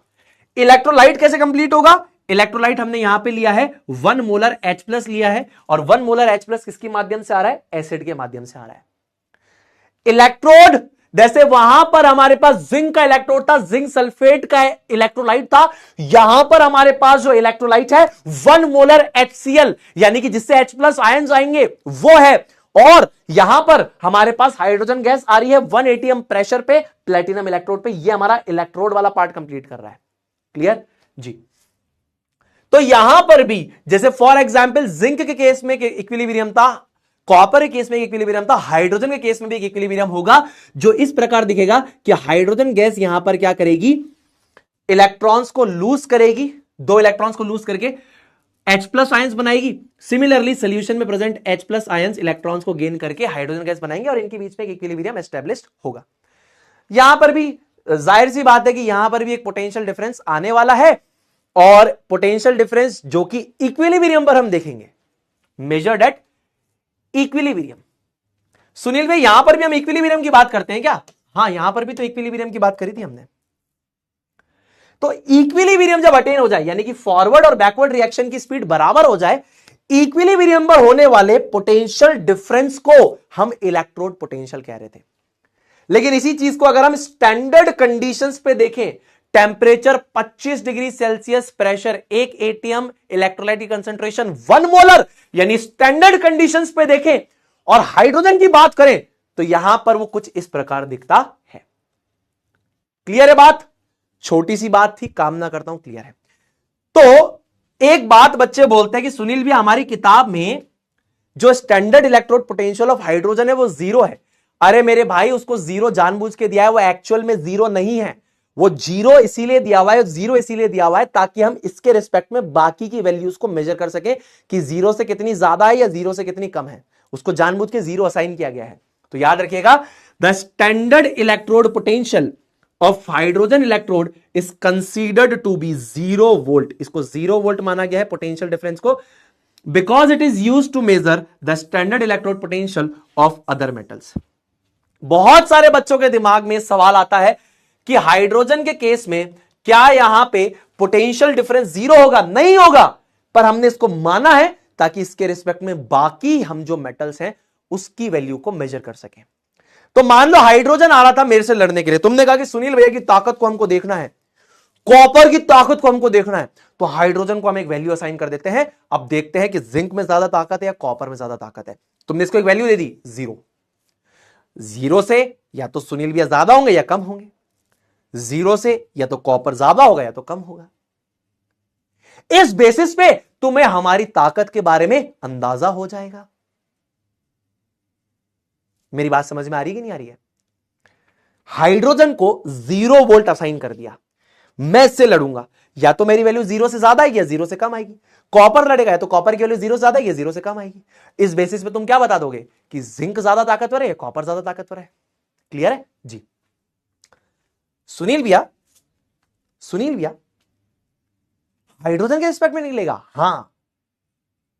अब देखो, एक हाफ सेल में हम जिंक और जिंक सल्फेट डाल देते हैं, दूसरे हाफ सेल में hydrogen gas with platinum electrode डाल देते हैं, कंप्लीट हो जाएगा केस। ध्यान से देखो, ये देखो, तो ये रहा हमारा कुछ सेटअप। टेम्परेचर अगेन हमारे पास 25 डिग्री सेल्सियस है, प्रेशर हमारे पास 1 एटीएम है। यहां पे जो हमने इस हाफ सेल में जिंक का इलेक्ट्रोलाइट लिया है उसकी कंसंट्रेशन 1 मोलर है, और यहां पे इस हाफ सेल में जो हमने हाइड्रोजन के लिए इलेक्ट्रोलाइट यूज किया है जैसे कि HCl, उसकी कंसंट्रेशन भी 1 मोलर है। पहले बेसिक बातें समझे। स्टैंडर्ड कंडीशंस क्या है? टेम्परेचर 25 डिग्री सेल्सियस है, प्रेशर 1 एटीएम है। यहां पे जो इलेक्ट्रोलाइट हमने यूज करी है जैसे फॉर एग्जांपल जिंक सल्फेट, तो 1 मोलर कंसंट्रेशन है, और यहां पर हमने हाइड्रोजन के लिए जो H+ आयंस के लिए जो इलेक्ट्रोलाइट यूज किया जैसे HCl यूज किया है उसकी कंसंट्रेशन भी 1 मोलर ली है। स्टैंडर्ड कंडीशन सॉर्टेड है जी। अब एक हाफ सेल हमने यहां पर बना दिया है, यहां पर हमारे पास है जिंक की इलेक्ट्रोड इन दी जिंक सल्फेट सॉल्यूशन। यहां पर हमारे पास क्या है, याद कीजिए सुनील भैया, यहां पर हमारे पास प्लेटिनम की इलेक्ट्रोड है, और हम यहां से हाइड्रोजन गैस इसके ऊपर 1 एटीएम प्रेशर पे बबल अप करवाते हैं, तो ये वाला इलेक्ट्रोड हमारा कंप्लीट होता है। ये इलेक्ट्रोड कब कंप्लीट होता है? यहां पे जिंक की स्ट्रिप को जिंक सल्फेट में डाला है, तो जिंक सल्फेट इलेक्ट्रोलाइट है, जिंक हमारा इलेक्ट्रोड है। यहां पर HCl या H2SO4 हमारे इलेक्ट्रोलाइट्स हैं, और इलेक्ट्रोड हमारा किससे बना हुआ है? Hydrogen gas at 1 ATM as well as platinum electrode. इससे हमारा ये इलेक्ट्रोड कंप्लीट होता है। यहां पे जिंक होगा, इलेक्ट्रोड कंप्लीट होगा, यहां पे जिंक सल्फेट है, यहां पे HCl है, ये इलेक्ट्रोलाइट्स को डिनोट कर रहे हैं। ठीक है, अब एक लड़ाई होती है, लड़ाई होती है, जिंक आया, जिंक आया, हाइड्रोजन आया। वैसे तो मेरे केस में मैंने कभी लड़ाई हारी नहीं है, पर मान लो मैं जिंक हूं, मैं मुक्का मारूंगा तेरे को। तुमने कहा सुनील भैया की ताकत का एनालाइज करना है, हाइड्रोजन को 0 वोल्ट दे दिया, सुनील भैया आ गए, आजा बेटा आजा, मेरे से लड़ाई करेगा। मैंने मारा मुक्का, वो हट गया, उसने मारा मुक्का, मेरे 2 दांत नीचे गिर गए। समझ लो, मैंने मारा मुक्का, ढिसक्या, वो हट गया, उसने मेरा मुक्के की मारी, ढिसक्या, 2 दांत बाहर आ गए, मेरे 2 दांत बाहर आ गए। तुमने कहा हो रहा सुनील भैया के 2 दांत बाहर निकाल दिए इसने, तो जिंक के 2 दांत बाहर निकल गए, यानी कि इलेक्ट्रॉन यहां से निकल गए, इधर आ गए। हाइड्रोजन और मेरी लड़ाई हो रही है, मैंने मारा मुक्का, वो हट गया, उसने मारा मुक्का, ढिसक्या, दांत 2 बाहर आ गए। यानी हाइड्रोजन और यहां पे अगर जिंक की लड़ाई हो रही है, तो जिंक ने इलेक्ट्रॉन्स लूज कर दिए, तो यहां पर क्या हुआ? यहां पर क्या हुआ? जिंक बोल रहा है मैं तो इलेक्ट्रॉन दूंगा, मैं तो इलेक्ट्रॉन दूंगा, लेके जाओ लेके जाओ लेके जाओ लेके जाओ लेके जाओ लेके जाओ लेके जाओ। हाइड्रोजन इसके रिस्पेक्ट में बोल रहा है इलेक्ट्रॉन दे दो दे दो दे दो दे दो दे दो दे दो दे दो दे दो दे दो दे दो। तो जिंक ने क्या किया बेटा? जिंक ने बोला, यानी सुनील भैया ने बोला, लड़ाई हुई, मेरे 2 दांत निकाल के ले जा। तो ये तो हो गया एनोड, यानी कि ये किसकी तरह बिहेव कर रहा है? एनोड की तरह। यहां पे हो रहा है ऑक्सीडेशन। जिंक ने क्या किया होगा? यहां पे इलेक्ट्रॉन दिए होंगे, इलेक्ट्रॉन दिए होंगे, इलेक्ट्रॉन दिए होंगे, इलेक्ट्रॉन का बिल्टअप हो गया है, यहां पे इलेक्ट्रॉन्स का बिल्टअप हो गया यहां पे। ये इलेक्ट्रॉन्स एक दूसरे को धक्का लगाएंगे, वायर के अंदर से फ्लो करते हुए इधर जाएंगे, तो रिलेटिवली एक नेगेटिव पोटेंशियल यहां पे डेवलप हो चुका है। इसको हम लोग क्या कहेंगे? इसको हम लोग कहेंगे एनोड कहेंगे। This is behaving as an anode, क्योंकि यहां पे लॉस ऑफ इलेक्ट्रॉन्स हो रहा है। क्या हो रहा है यहां पे? लॉस ऑफ इलेक्ट्रॉन्स हो रहा है। ठीक है, ये इलेक्ट्रॉन्स ट्रेवल करके यहां जाएंगे। अब यहां पर एक ने लूज किया है, तो रिलेटिवली दूसरा क्या करेगा? गेन करेगा। तो यहां पे हाइड्रोजन क्या करेगा, ये जो H प्लस आयन है सोल्यूशन में, ये इन इलेक्ट्रॉन्स को गेन करके हाइड्रोजन गैस बना देंगे, कैथोड पे हो जाएगा रिडक्शन। ठीक है, तो ये किसकी तरह बिहेव करेगा, यहां पे गेन ऑफ इलेक्ट्रॉन्स हो रहा है, तो ये बिहेव करेगा एज कैथोड। ये किसकी तरह बिहेव करेगा, कैथोड की तरह बिहेव करेगा, क्योंकि यहां पे क्या हो रहा है, गेन ऑफ इलेक्ट्रॉन्स हो रहा है। समझ में आ गई मेरी बात। तो अगर आपने मेरी लड़ाई हाइड्रोजन से कराई, मैंने मुक्का मारा, वो बच गया, उसने मुक्का मारा, मेरे 2 दांत बाहर आ गए, तो यहां पर उसने मेरे 2 दांत बाहर निकाल दिए, यानी कि इलेक्ट्रॉन्स को बाहर निकाल दिया, ये इलेक्ट्रॉन्स वो लेकर चला गया। तो एक छोटी सी बात अगर आप यहां समझ पा रहे हैं, तो जिंक यहां पर जो हमारे पास, अगर हम बात कर रहे हैं जिंक की, ठीक है, तो जिंक का रिडक्शन पोटेंशियल क्या है, आप मुझे बताइए। जिंक का रिडक्शन पोटेंशियल ऑब्वियसली क्या है, कम है ना। जिंक का रिडक्शन पोटेंशियल कम है ना। तो जिंक हैज लोअर, या हम बोल सकते हैं Zn2 plus ions has lower reduction potential. Zn2 plus ions has lower reduction potential than H plus ions. अपने दिल पे हाथ रख के मुझे बताइए, क्या ये बात सही है कि नहीं है।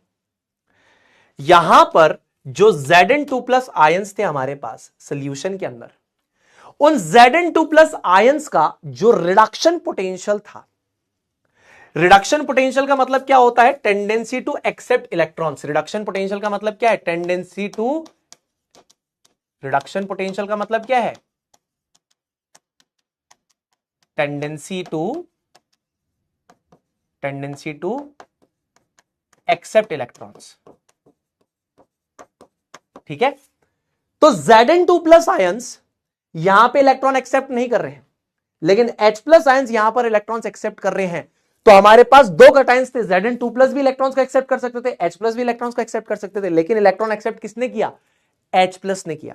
तो आप बोलेंगे Zn2 प्लस जो है इसका लोअर रिडक्शन पोटेंशियल होगा H प्लस आयंस के कंपैरिजन में, यानी tendency to accept electron Zn2 plus ions की कम होगी और यहां पे H प्लस आयंस की ज्यादा होगी। तो H plus ions electron accept कर रहे हैं, तो H प्लस आयंस अगर यहां पे इलेक्ट्रॉन एक्सेप्ट कर रहे होंगे, तो यहां पे इलेक्ट्रॉन लूज कौन कर रहा होगा, जिंक लूज कर रहा होगा।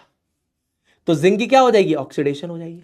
अपने दिल पे हाथ रख के बताओ, यहां पे Zn2 प्लस आयंस और यहां पे H प्लस आयंस है, दोनों में से कोई एक यहां पे लूज करेगा और एक यहां पे गेन करेगा। तो Zn2 प्लस यहां पे गेन करेगा या H प्लस यहां पे गेन करेगा। तो यहां पर होता क्या है कि H प्लस गेन कर रहा है, क्योंकि इलेक्ट्रॉन्स इधर से आ रहे हैं।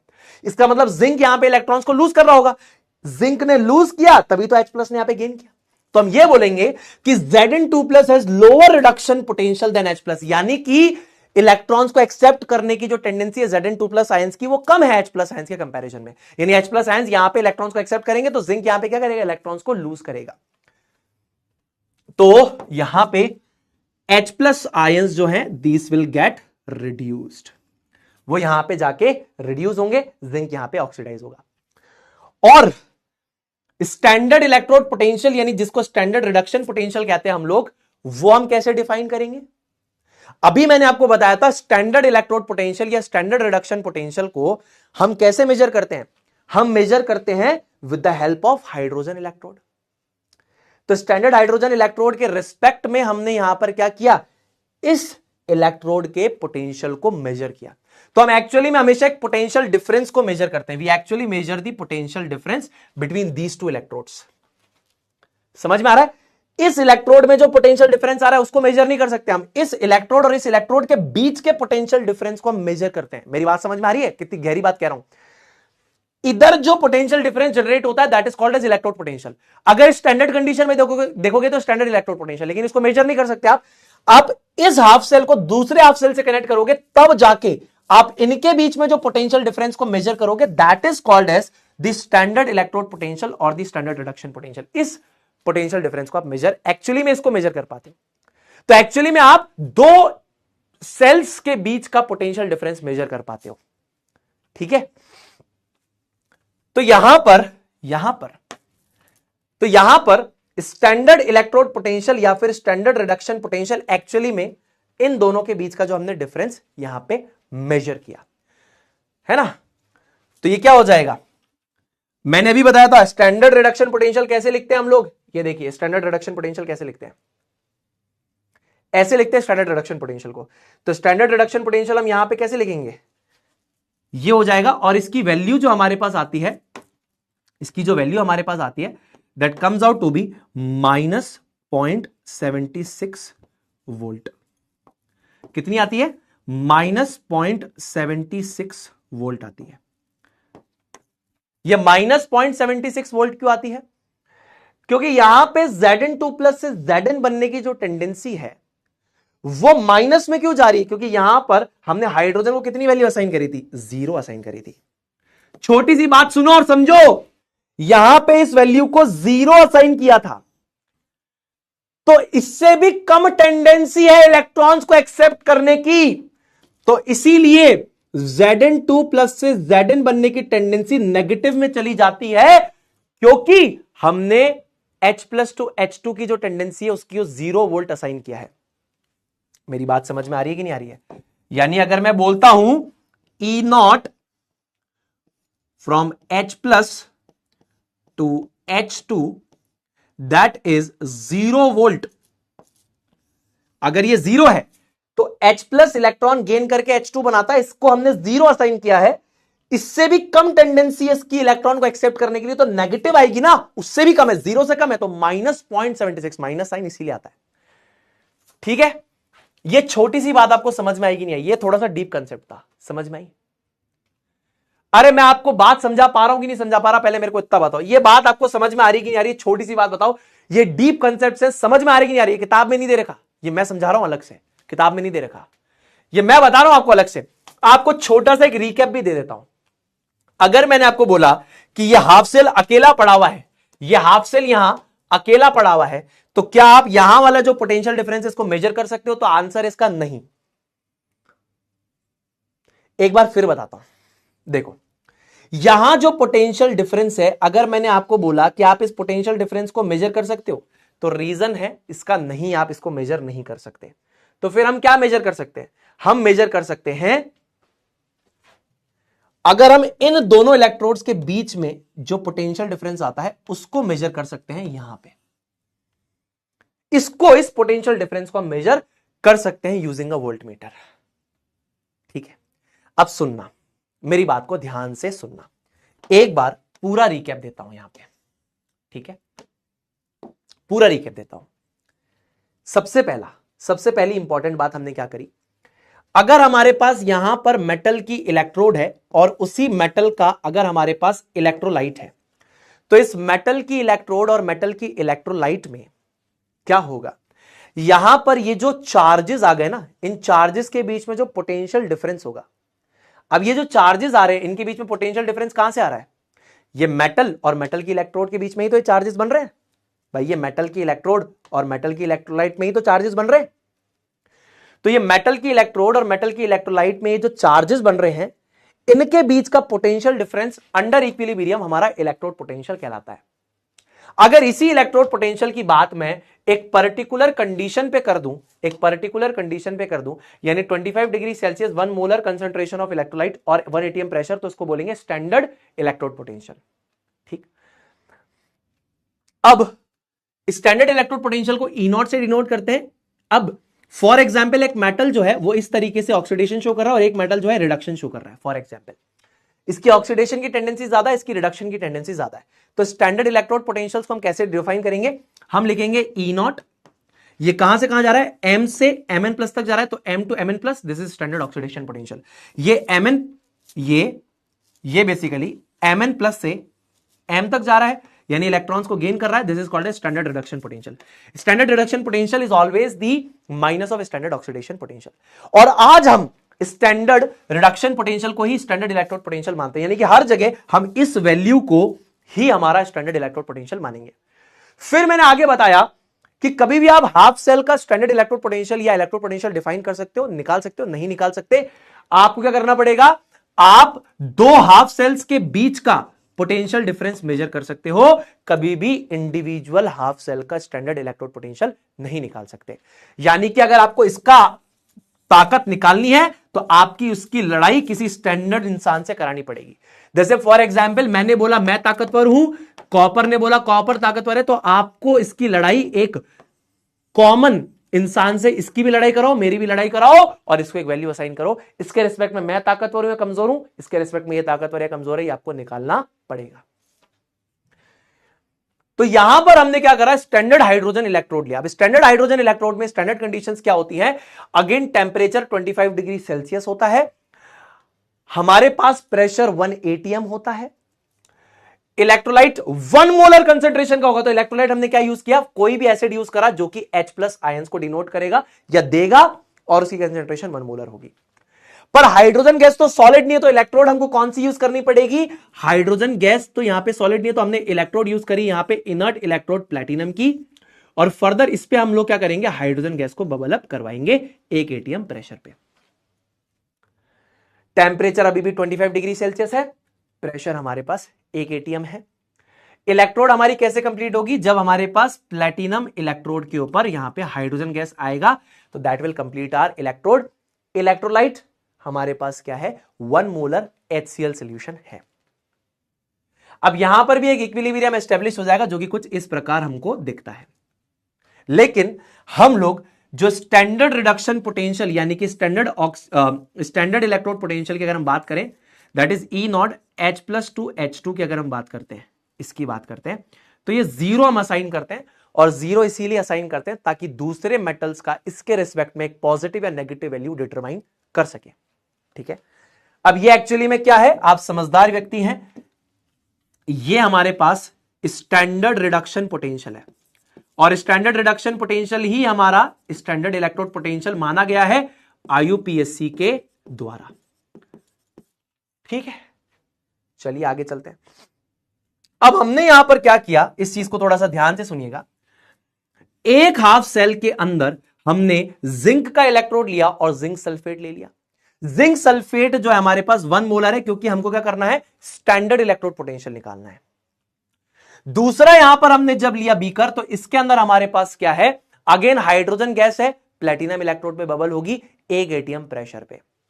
तो हमारा टेम्परेचर 25 है, प्रेशर 1 atm है, और यहां पर भी जो इलेक्ट्रोलाइट की कंसेंट्रेशन होगी वो 1 मोलर होगी। अब सुनील भैया की लड़ाई आप हाइड्रोजन के साथ करवा रहे हैं, तो बेसिकली क्या होगा, मैंने बोला मैं मुक्का मारूंगा, वो छूट गया, उसने मेरे को मुक्का मारा, 2 दांत निकल गए, यानी कि 2 इलेक्ट्रॉन निकल गए। अब यहां पर क्या होता है, सोल्यूशन में Zn2+ आयंस थे, यहां पे सोल्यूशन में H+ आयंस थे। यहां पर हाइड्रोजन गैस आ रही थी प्लैटिनम के इलेक्ट्रोड पे, यहां पर जिंक का मेटल था।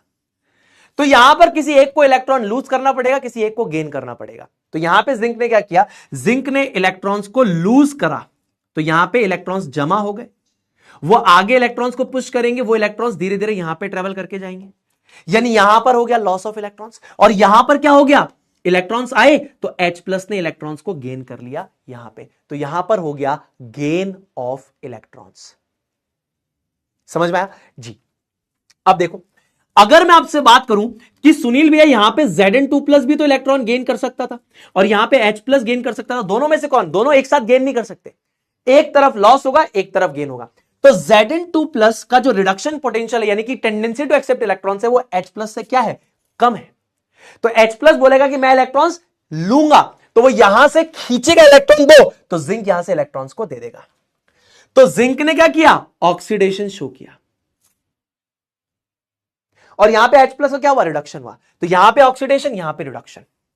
अब यहां पे standard electrode potential, reduction potential अगर हम निकालेंगे, रिडक्शन पोटेंशियल क्या हो जाएगा, Zn2+2 Zn। Obviously Zn2+2 Zn का जो रिडक्शन पोटेंशियल है वो इसके कंपैरिजन में कम आएगा। क्यों, क्योंकि H+ इजीली इलेक्ट्रॉन्स को गेन कर पा रहा है, लेकिन ये गेन नहीं कर पा रहा। तो ये वैल्यू इसीलिए क्या हो जाएगी, ये वैल्यू इसीलिए क्या आती है, नेगेटिव आती है, नेगेटिव आती है। समझ में आ गया, क्लियर है ये बात, क्लियर है ये बात, ये नेगेटिव क्यों आती है, समझ में आ गया जी, समझ में आ गया। अब इसी का एक सेल नोटेशन आप लिखकर दिखाइए फटाफट से। Write the cell notation for the above chemical reaction if the format looks like this. इसी चीज का अगर आपको सेल नोटेशन लिखने के लिए दिया जाएगा तो कैसे करेंगे, anode, anode electrolyte, salt bridge, cathode electrolyte, cathode, ऐसे ही तो सिखाया था मैंने आपको। लेफ्ट साइड में क्या होता है, लेफ्ट साइड में ऑक्सीडेशन को हम लिखते हैं, राइट साइड में क्या होता है, रिडक्शन होता है। लिखिए मेरे साथ, लिखिए जल्दी जल्दी लिखिए बेटा, जल्दी जल्दी, सारे के सारे भाई बहन जल्दी जल्दी लिखेंगे फटाफट से, आओ जल्दी लिखते। देखो एनोड क्या था, जिंक सॉलिड एनोड था सुनील भैया। एनोड का इलेक्ट्रोलाइट क्या था भाई, ये समझ में आया ना, ये एनोड है ये कैथोड है, ये एनोड की तरह बिहेव कर रहा है, ये कैथोड की तरह बिहेव कर रहा है जी। जिंक सॉलिड एनोड, इसने, उसके बाद इसके पास जो इलेक्ट्रोलाइट है वो क्या है, Zn2+ एक्वस 1 मोलर, हाँ या ना। इलेक्ट्रोलाइट में क्या है, Zn2+ एक्वस है ना, वही होता ना, Zn solid Zn2+ aqueous 1 molar salt bridge. Cathode पे इलेक्ट्रोलाइट क्या है, H+ आयंस है, एक्वस फॉर्मेट 1 मोलर। कैथोड किससे बना होगा सुनील भैया, कैथोड पे हमारे पास क्या है, हाइड्रोजन गैस है 1 एटमॉस्फेरिक प्रेशर के ऊपर। साथ ही साथ सुनील भैया यहां पर प्लेटिनम सॉलिड है जो कि इलेक्ट्रोड को कंप्लीट कर रहा है। तो ये वाला जो पार्ट है, ये वाला जो पार्ट है, ये कैथोड को डिफाइन करता है, ये पार्ट कैथोड को डिफाइन करता है, ये पार्ट कैथोड की इलेक्ट्रोलाइट को डिफाइन करता है, ये पार्ट डिफाइन करता है एनोड को, ठीक है, और ये पार्ट डिफाइन करता है एनोड की इलेक्ट्रोलाइट को। इसको समझने में किसी को कोई दिक्कत है तो मेरे को बता दो फटाफट। क्लियर है भाई, छोटी छोटी बातें मैं आपको बता रहा हूं, देखिए बहुत डिफिकल्ट बन जाती है, छोटी छोटी बातें आपको बहुत आसान तरीके से बता रहा हूं। सबसे पहले ये फॉर्मेट होता है, इधर आप लिखते हैं एनोड, फिर लिखते हैं एनोड इलेक्ट्रोलाइट, फिर आता है सॉल्ट ब्रिज, फिर आता है कैथोड इलेक्ट्रोलाइट और आता है कैथोड, यानी इधर ऑक्सीडेशन और इधर आप पूरा लिखते हैं रिडक्शन। तो सबसे पहले हमने लिखा यहां पे जिंक, जो कि हमारे पास सॉलिड स्टेट में था, जो कि इलेक्ट्रॉन्स को लूज करके यहां पर कूदेगा सॉल्यूशन में and it will form Zn2+ aqueous. इस इलेक्ट्रोलाइट की जो कंसंट्रेशन है that is kept eight 1 molar. Salt bridge लगाया, यहां पर जो हमारे पास इलेक्ट्रोलाइट है that is basically H+ aqueous, ये अगेन 1 मोलर कंसंट्रेशन पर होगी। उसके बाद हमारे पास जो कैथोड है वो किससे बनता है, हाइड्रोजन गैस को 1 atm प्रेशर पे हम बबल कराएंगे ओवर द प्लेटिनम इलेक्ट्रोड, तो that makes us the cathode. ठीक है, छोटी सी बातें थी, कामना करता हूं समझ में आ रही होगी। ठीक है, चलो अब देखो कॉपर की लड़ाई तुम करवाते हो, अभी तक तुमने मेरी लड़ाई कराई थी, मैंने बोला मैं ताकतवर हूं, मैं ताकतवर हूं, तुमने क्या करा, हाइड्रोजन को 0 वोल्ट असाइन करा, हाइड्रोजन ने मेरे को 2 मुक्के मारे, मेरे 2 दांत निकल गए और वो 2 दांत लेके चला गया। यानी हाइड्रोजन ने, अगर मैं यहां पर बात करता हूं H+ की रिडक्शन पोटेंशियल की, तो वो मेरे से Zn2+ से ज्यादा है, वो इलेक्ट्रॉन्स को निकाल कर ले गया। मैंने क्या कर दिया, इलेक्ट्रॉन दे दिए और H+ ने इलेक्ट्रॉन ले लिया। अब मार्केट में आया कॉपर, कॉपर बोला हाँ भाई हाइड्रोजन अब मेरी लड़ाई होगी तेरे से, आजा आजा, मुक्का मारेगा तू, मुक्का मार, हट गया, ये ढिसक्या, 2 मुक्के मारे, 2 दांत निकाल दिए हाइड्रोजन के और दोनों ले लिए। अब उल्टी गेम चल गई, उल्टी गेम चल गई, उल्टी गेम चल गई। अब यहां पर हमारे पास क्या है, सबसे पहले समझो कॉपर का इलेक्ट्रोड है और कॉपर की इलेक्ट्रोलाइट है। सुनील भैया अगर स्टैंडर्ड कंडीशन की बात करेंगे तो कॉपर का जो इलेक्ट्रोलाइट है उसका कंसंट्रेशन 1 मोलर होना चाहिए, 1 मोलर कॉपर सल्फेट ले लिया। उसी प्रकार यहां पर हमारे पास क्या है, प्लेटिनम की इलेक्ट्रोड है और उसके ऊपर हाइड्रोजन गैस आ रही है जो कि हमारे इलेक्ट्रोड को कंप्लीट करता है, और इलेक्ट्रोलाइट हमारे पास अगेन 1 मोलर HCl है। टेंपरेचर मैंने लिया है 25 डिग्री सेल्सियस, गैस हमारे पास आ रही है 1 atm प्रेशर के ऊपर। तो ये स्टैंडर्ड कंडीशंस यहां पर होगी, टेंपरेचर 25 डिग्री सेल्सियस, गैस आ रही है 1 atm प्रेशर के ऊपर, 1 मोलर कंसंट्रेशन दोनों तरफ इलेक्ट्रोलाइट्स की होगी। ठीक है, अब देखिए यहां पर क्या होता है, अब यहां पे स्टैंडर्ड हाइड्रोजन इलेक्ट्रोड एनोड की तरह बिहेव करेगी, क्यों, क्योंकि यहां पे हाफ सेल चेंज हो गया है। इधर हाफ सेल पहले जिंक और जिंक का इलेक्ट्रोलाइट था, अब कॉपर और कॉपर का इलेक्ट्रोलाइट है। तो देखिए क्या होगा, अब यहां पर गेम उल्टा हो गया, यहां पे गेम क्या हो गया, हाइड्रोजन को घुसा पड़ा जोर से, हाइड्रोजन को घुसा पड़ा जोर से, हाइड्रोजन कन्वर्ट हो गया 2H+ और 2 इलेक्ट्रॉन में, यानी यहां पे वह एनोड और यह एनोड पे होता है ऑक्सीडेशन, और ऑक्सीडेशन का मतलब होता है लॉस ऑफ इलेक्ट्रॉन। यानी अब यहां पर लॉस ऑफ इलेक्ट्रॉन होगा, इलेक्ट्रॉन्स यहां से इधर की तरफ जाएंगे। ठीक है, और Cu2+ ने क्या कर दिया, यहां पे इलेक्ट्रॉन्स जो यहां से निकले थे उनको बेसिकली क्या कर दिया, गेन कर लिया टू फॉर्म कॉपर। तो कैथोड पे क्या हो रहा है, रिडक्शन हो रहा है। यानी ये किसकी तरह बिहेव करेगा, ये बिहेव करेगा कैथोड की तरह। ये किसकी तरह बिहेव करेगा, ये यहां पर ये बिहेव करेगा एनोड की तरह। बात समझ में आ गई जी। अगर हमारे पास यहां पे जिंक और जिंक का इलेक्ट्रोलाइट था और यहां पर हमारे पास प्लेटिनम इलेक्ट्रोड पे हाइड्रोजन गैस थी और साथ ही साथ उसका इलेक्ट्रोलाइट था जो कि HCl है फॉर एग्जांपल, तो यहां पर उल्टा केस होगा, यहां से इलेक्ट्रॉन इधर की तरफ जाएंगे। इस केस में क्या हो रहा था, जिंक से इलेक्ट्रॉन इधर की तरफ जा रहे थे, यहां पर उल्टा होगा, यहां पे इलेक्ट्रॉन्स इधर से इधर की तरफ जाएंगे। तो अब यहां पर हम बोल सकते हैं क्या बोल सकते हैं कि जो Cu2+ है उसका रिडक्शन पोटेंशियल जो हमारे पास है that is higher than H+। अब यहां पर जो इलेक्ट्रोलाइट के अंदर Cu2+ के आयंस है वो H+ आयन से ज्यादा रिडक्शन पोटेंशियल रखते हैं। वहां पर Zn2+ आयंस थे ना दोस्तों, ये जो Zn2+ आयंस थे इसके कंपैरिजन में इनकी इलेक्ट्रॉन गेन करने की कैपेसिटी कम है, तो H+ इलेक्ट्रॉन्स को गेन करेगा, तो यहां पे जिंक लूज करेगा। अब यहां पर क्या हो जाएगा, ध्यान से देखिए, Cu2+ की इलेक्ट्रॉन गेन करने की कैपेसिटी इससे ज्यादा है, तो ये इलेक्ट्रॉन खींचेगा इधर, तो यहां से इलेक्ट्रॉन इधर जाएंगे। ये बोलेगा इधर से इलेक्ट्रॉन, तो इधर से इलेक्ट्रॉन इधर जाएंगे। समझ में आया? तो यहां पर लॉस ऑफ इलेक्ट्रॉन, यहां पर गेन ऑफ इलेक्ट्रॉन। तो मैं कह सकता हूं Cu2+ का रिडक्शन पोटेंशियल H+ से ज्यादा है। इसका मतलब यहां पर क्या हो जाएगा, इसका मतलब यहां पे Cu2+ क्या हो जाएगा, रिड्यूस हो जाएगा, और यहां पर क्या हो जाएगा, हाइड्रोजन जो हो जाएगी वो ऑक्सीडाइज हो जाएगी। ये वाली रिएक्शन चल रही होगी, इधर ये वाली रिएक्शन चल रही होगी। तो स्टैंडर्ड रिडक्शन पोटेंशियल इसका क्या आएगा, यानी इलेक्ट्रॉन को एक्सेप्ट करने की टेंडेंसी Cu2+2 जो Cu है, ये जो है टेंडेंसी Cu2+2 Cu बनने की जो टेंडेंसी है मेरे दोस्तों, ये ऑब्वियसली क्या हो जाएगी, अब इसकी वैल्यू क्या आनी चाहिए, दिमाग लगाइए, पॉजिटिव में आनी चाहिए। तो ये कितना आ जाएगी, +0.34 वोल्ट। हाइड्रोजन की 0 होती है, H+2 H2 जो 0 होती है, यहां पर Cu2+2 Cu2+ से लेके Cu पे आने की टेंडेंसी +0.34 वोल्ट है, यानी इसकी ज्यादा टेंडेंसी है। जितना H+ H2 बनने के लिए उतारू है उससे कई गुना ज्यादा Cu2+ Cu बनने पे उतारू है कि इलेक्ट्रॉन दे दो दे दो दे दो दे दो दे दो दे दो दे दो दे दो दे दो दे दो दे दो। समझ गए जी?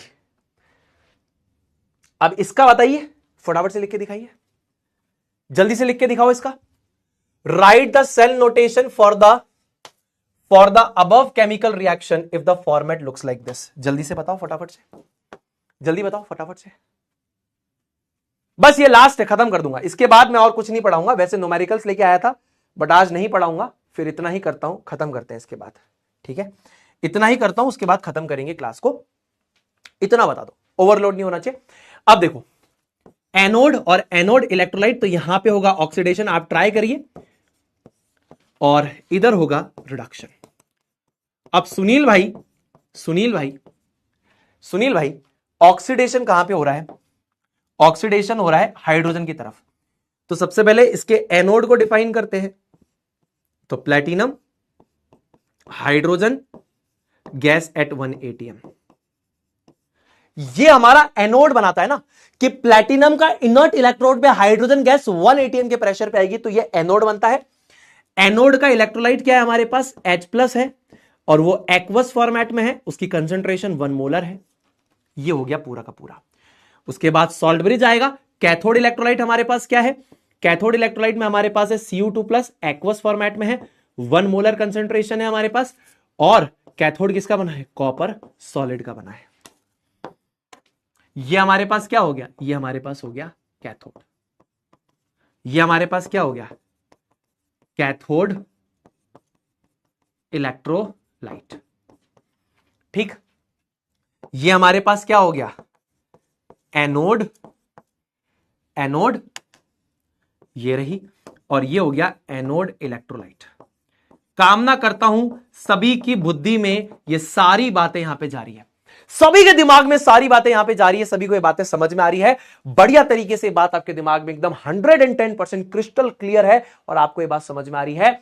एनोड किससे बनेगा? प्लेटिनम का इनर्ट इलेक्ट्रोड सॉलिड फॉर्मेट में, और हाइड्रोजन गैस 1 atm प्रेशर पे आएगा तो एनोड बनेगा।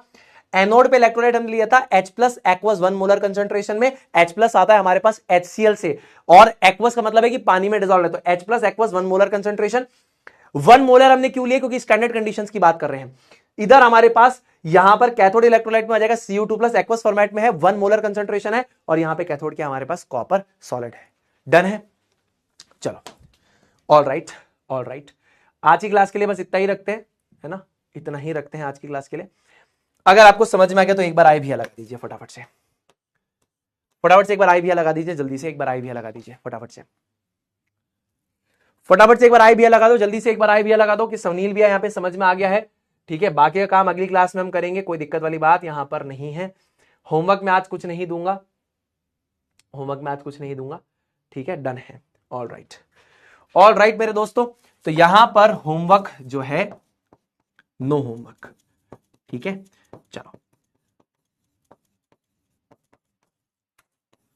ऑल राइट, डन है, क्लियर है। देखिए, मैं अपनी पूरी कोशिश कर रहा हूं आपके दिमाग में सारे कंसेप्ट की एकदम क्लियर पिक्चर लाने की। आपको यहां पे डिफिकल्टी आ सकती है क्योंकि पहली बार आप इलेक्ट्रोकेमिस्ट्री पढ़ रहे हो और आपकी फिजिकल केमिस्ट्री का one of the most most most difficult topic से इलेक्ट्रोकेमिस्ट्री लोग रट के जाते हैं। मैं आपको लॉजिक देने की कोशिश कर रहा हूं। ये जो लाइनें है ना, ये जो लाइनें हैं, ये जब मैं 12th में था, बच्चे इन सारी लाइनों को रट के जाते थे। मैं अपनी बात बताऊं तो मैंने भी इसको रट लिया था। जब पढ़ाने उतरे तो यहां पर इन चीजों को समझ रहे थे, क्या समझ लेते हैं, है ना। मेरे को जेई के दौरान भी याद है कि इन चीजों को तो याद ही कर लिया था। ठीक है, तो मैं आपको लॉजिक दे रहा हूं, उस लॉजिक की रिस्पेक्ट कीजिएगा, बाकी तो मेहनत आप ही को करनी है दोस्तों। तो आइए आज आपको एक छोटी सी कहानी सुनाते हैं, फिर इस क्लास को एंड करेंगे। तो होता क्या है कि एक बार एक ऋषि होते हैं दोस्तों, और वो ऋषि जो है वो बहुत ज्यादा तप करते हैं, बहुत ज्यादा पूजा करते हैं, क्योंकि उनको चाहिए होती है एक पुत्री। एक बार नदी के अंदर वो जाकर सूर्य को अर्घ दे रहे होते हैं और वही पूजा कर रहे होते हैं कि मुझे एक पुत्री चाहिए, मुझे एक पुत्री चाहिए, मुझे एक पुत्री चाहिए। ऊपर से एक चील जो है वो जा रही होती है और उसके हाथ से एक चुईया छूटती है जो उनके हाथ में आके गिरती है। अब उन्हें लगता है कि प्रभु ये चाहते हैं कि मैं इस चुईया को ही मनुष्य में कन्वर्ट कर लूं और इसे ही अपनी पुत्री बना लूं। वो ऐसे ही करते हैं, मंत्रों से जान फूंक के उस चुईया को एक पुत्री बना देते हैं, मतलब एक कन्या बना देते हैं, और उस कन्या का भरण पोषण करते हैं, उसे बड़ा करते हैं। जब वो बड़ी हो जाती है, उसकी आयु जो है वो विवाह के योग्य हो जाती है, तो वो उसके लिए एक वर ढूंढना चाहते हैं, लेकिन वर सबसे ताकतवर हो। तो वो क्या करते हैं, सूर्य देव को याद करते हैं, सूर्य देव को कहते हैं कि सूर्य देव प्रकट हो, प्रकट हो, प्रकट हो। उनको याद करते हैं। सूर्य देव जैसे ही प्रकट होते हैं वो कहते हैं कि आप मेरी जो पुत्री है इससे आप विवाह कर लीजिए, क्योंकि आप सबसे ताकतवर हैं। सूर्यदेव कहते हैं कि मुनिवर मैं विवाह तो कर सकता हूं, लेकिन दिक्कत यह है कि मैं सबसे ज्यादा ताकतवर नहीं हूं। तो वो पूछते हैं आपसे ताकतवर कौन है? तो बोले मुझसे ताकतवर जो है वो है बादल, क्योंकि बादल का जब मन करता है वो मेरे सामने आ जाता है। बादल को बुलाया जाता है। अब बादल को भी पूरी कहानी पता है कि पहले एक्चुअल में चुईया थी, फिर ये मनुष्य बनी। बादल बोलते हैं कि मुनिवर आप बिल्कुल सही हैं कि मैं ताकतवर हूं, लेकिन मैं सबसे ताकतवर नहीं हूं। जैसे अभी आप पढ़ रहे हैं ना, तो हाइड्रोजन से ज्यादा ताकतवर कौन हो गया? कॉपर, Cu2 प्लस, है ना। उसी तरीके से इससे कम क्या था? Zn2 प्लस, अगर H प्लस के कंपैरिजन में बात करें। तो बादल देवता कहते हैं कि भैया हमसे ताकतवर कौन है? वो है हवा, जहां मन करता है वहां हमको बहा के ले जाती है। वायु देवता को बुलाते हैं, वायु देवता प्रकट होते हैं, वायु देवता को बोलते हैं पूरी पूरी बात की इससे विवाह कीजिए। वायु देवता कहते हैं मैं सबसे ताकतवर नहीं हूं। बोले कौन है आपसे ताकतवर? बोले मेरे से ताकतवर है पहाड़, मैं जब जाता हूं भिड़ता हूं वो मेरी डायरेक्शन चेंज कर देता है। वन देवता को बुलाया जाता है, वन देवता आते, वन देवता कहते हैं कि मैं पहाड़ हूं लेकिन मुझसे ताकतवर कोई और है। बोले कौन? बोले चूहा, जब मन करता है बिल बना देता है, जितना लंबा मन करता है उतना लंबा बिल बना देता है। ऋषि को बात समझ में आ जाती है। क्या बात समझ में आई?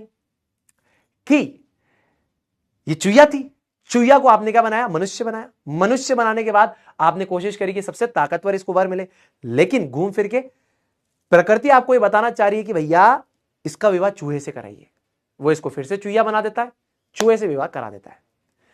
कहानी से आपको यह जानना है कि आपका भाग्य आपके कंट्रोल में नहीं है। आप मेहनत कीजिए, कर्म कीजिए, फल की चिंता मत कीजिए। आप इंटेंस मेहनत करो, इंटेंस कर्म करो, फल की चिंता छोड़ दो, क्योंकि जो भाग्य में है वही होगा। समझ गया? उसके भाग्य में चूहे से ही विवाह लिखा था, चूहे से ही विवाह हुआ, वो चूहिया थी, चूहे से विवाह हो गया। तो समझने वाली बात मेरे दोस्तों यह है कि किस्मत से आप लड़ने की कोशिश मत करो। किस्मत से लड़ोगे हार जाओगे। मेहनत करो, मेहनत करोगे, कर्म करोगे, अपने आप तुम्हारा जो फल है तुमको मिलता रहेगा। उतना ही मिलेगा जितना भाग्य में लिखा है। अगेन, मेहनत बहुत लोग करते हैं, सक्सेसफुल बहुत कम ही होते हैं। भाग्य, किस्मत, समझ गए? हां, तो आप भाग्य से नहीं लड़ सकते, भाग्य आपके कंट्रोल में नहीं है। ऑलराइट, तो अगर अभी तक आपने मेरे टेलीग्राम चैनल पे ज्वाइन नहीं किया तो ज्वाइन कर लीजिए। बाकी जैसा मैं कहता हूं, सुनील भैया साथ है, फिजिक्स वाला साथ है, दोनों आपके साथ है। अगली क्लास मेरे दोस्तों मैं आपके रिकॉर्डेड फॉर्मेट में लेने वाला हूं, आपको एक रिकॉर्डिंग प्रोवाइड करूंगा। आपने डाउट्स आप वहीं पे पूछना, ईमानदारी के साथ एक अच्छे टोन में आप डाउट्स को पूछिए, मैं आपके सारे डाउट्स को कैटर करूंगा अगली क्लास में। विश्वास रखिए सुनील भैया पे, कोई भी नुकसान नहीं होगा। चलिए मिलते हैं दोस्तों अगली क्लास में, तब तक के लिए अपने ध्यान रखिए, खुश रहिए, stay healthy, stay safe and always say जय जय फिजिक्स वाला, जय हिंद, जय भारत, वंदे मातरम।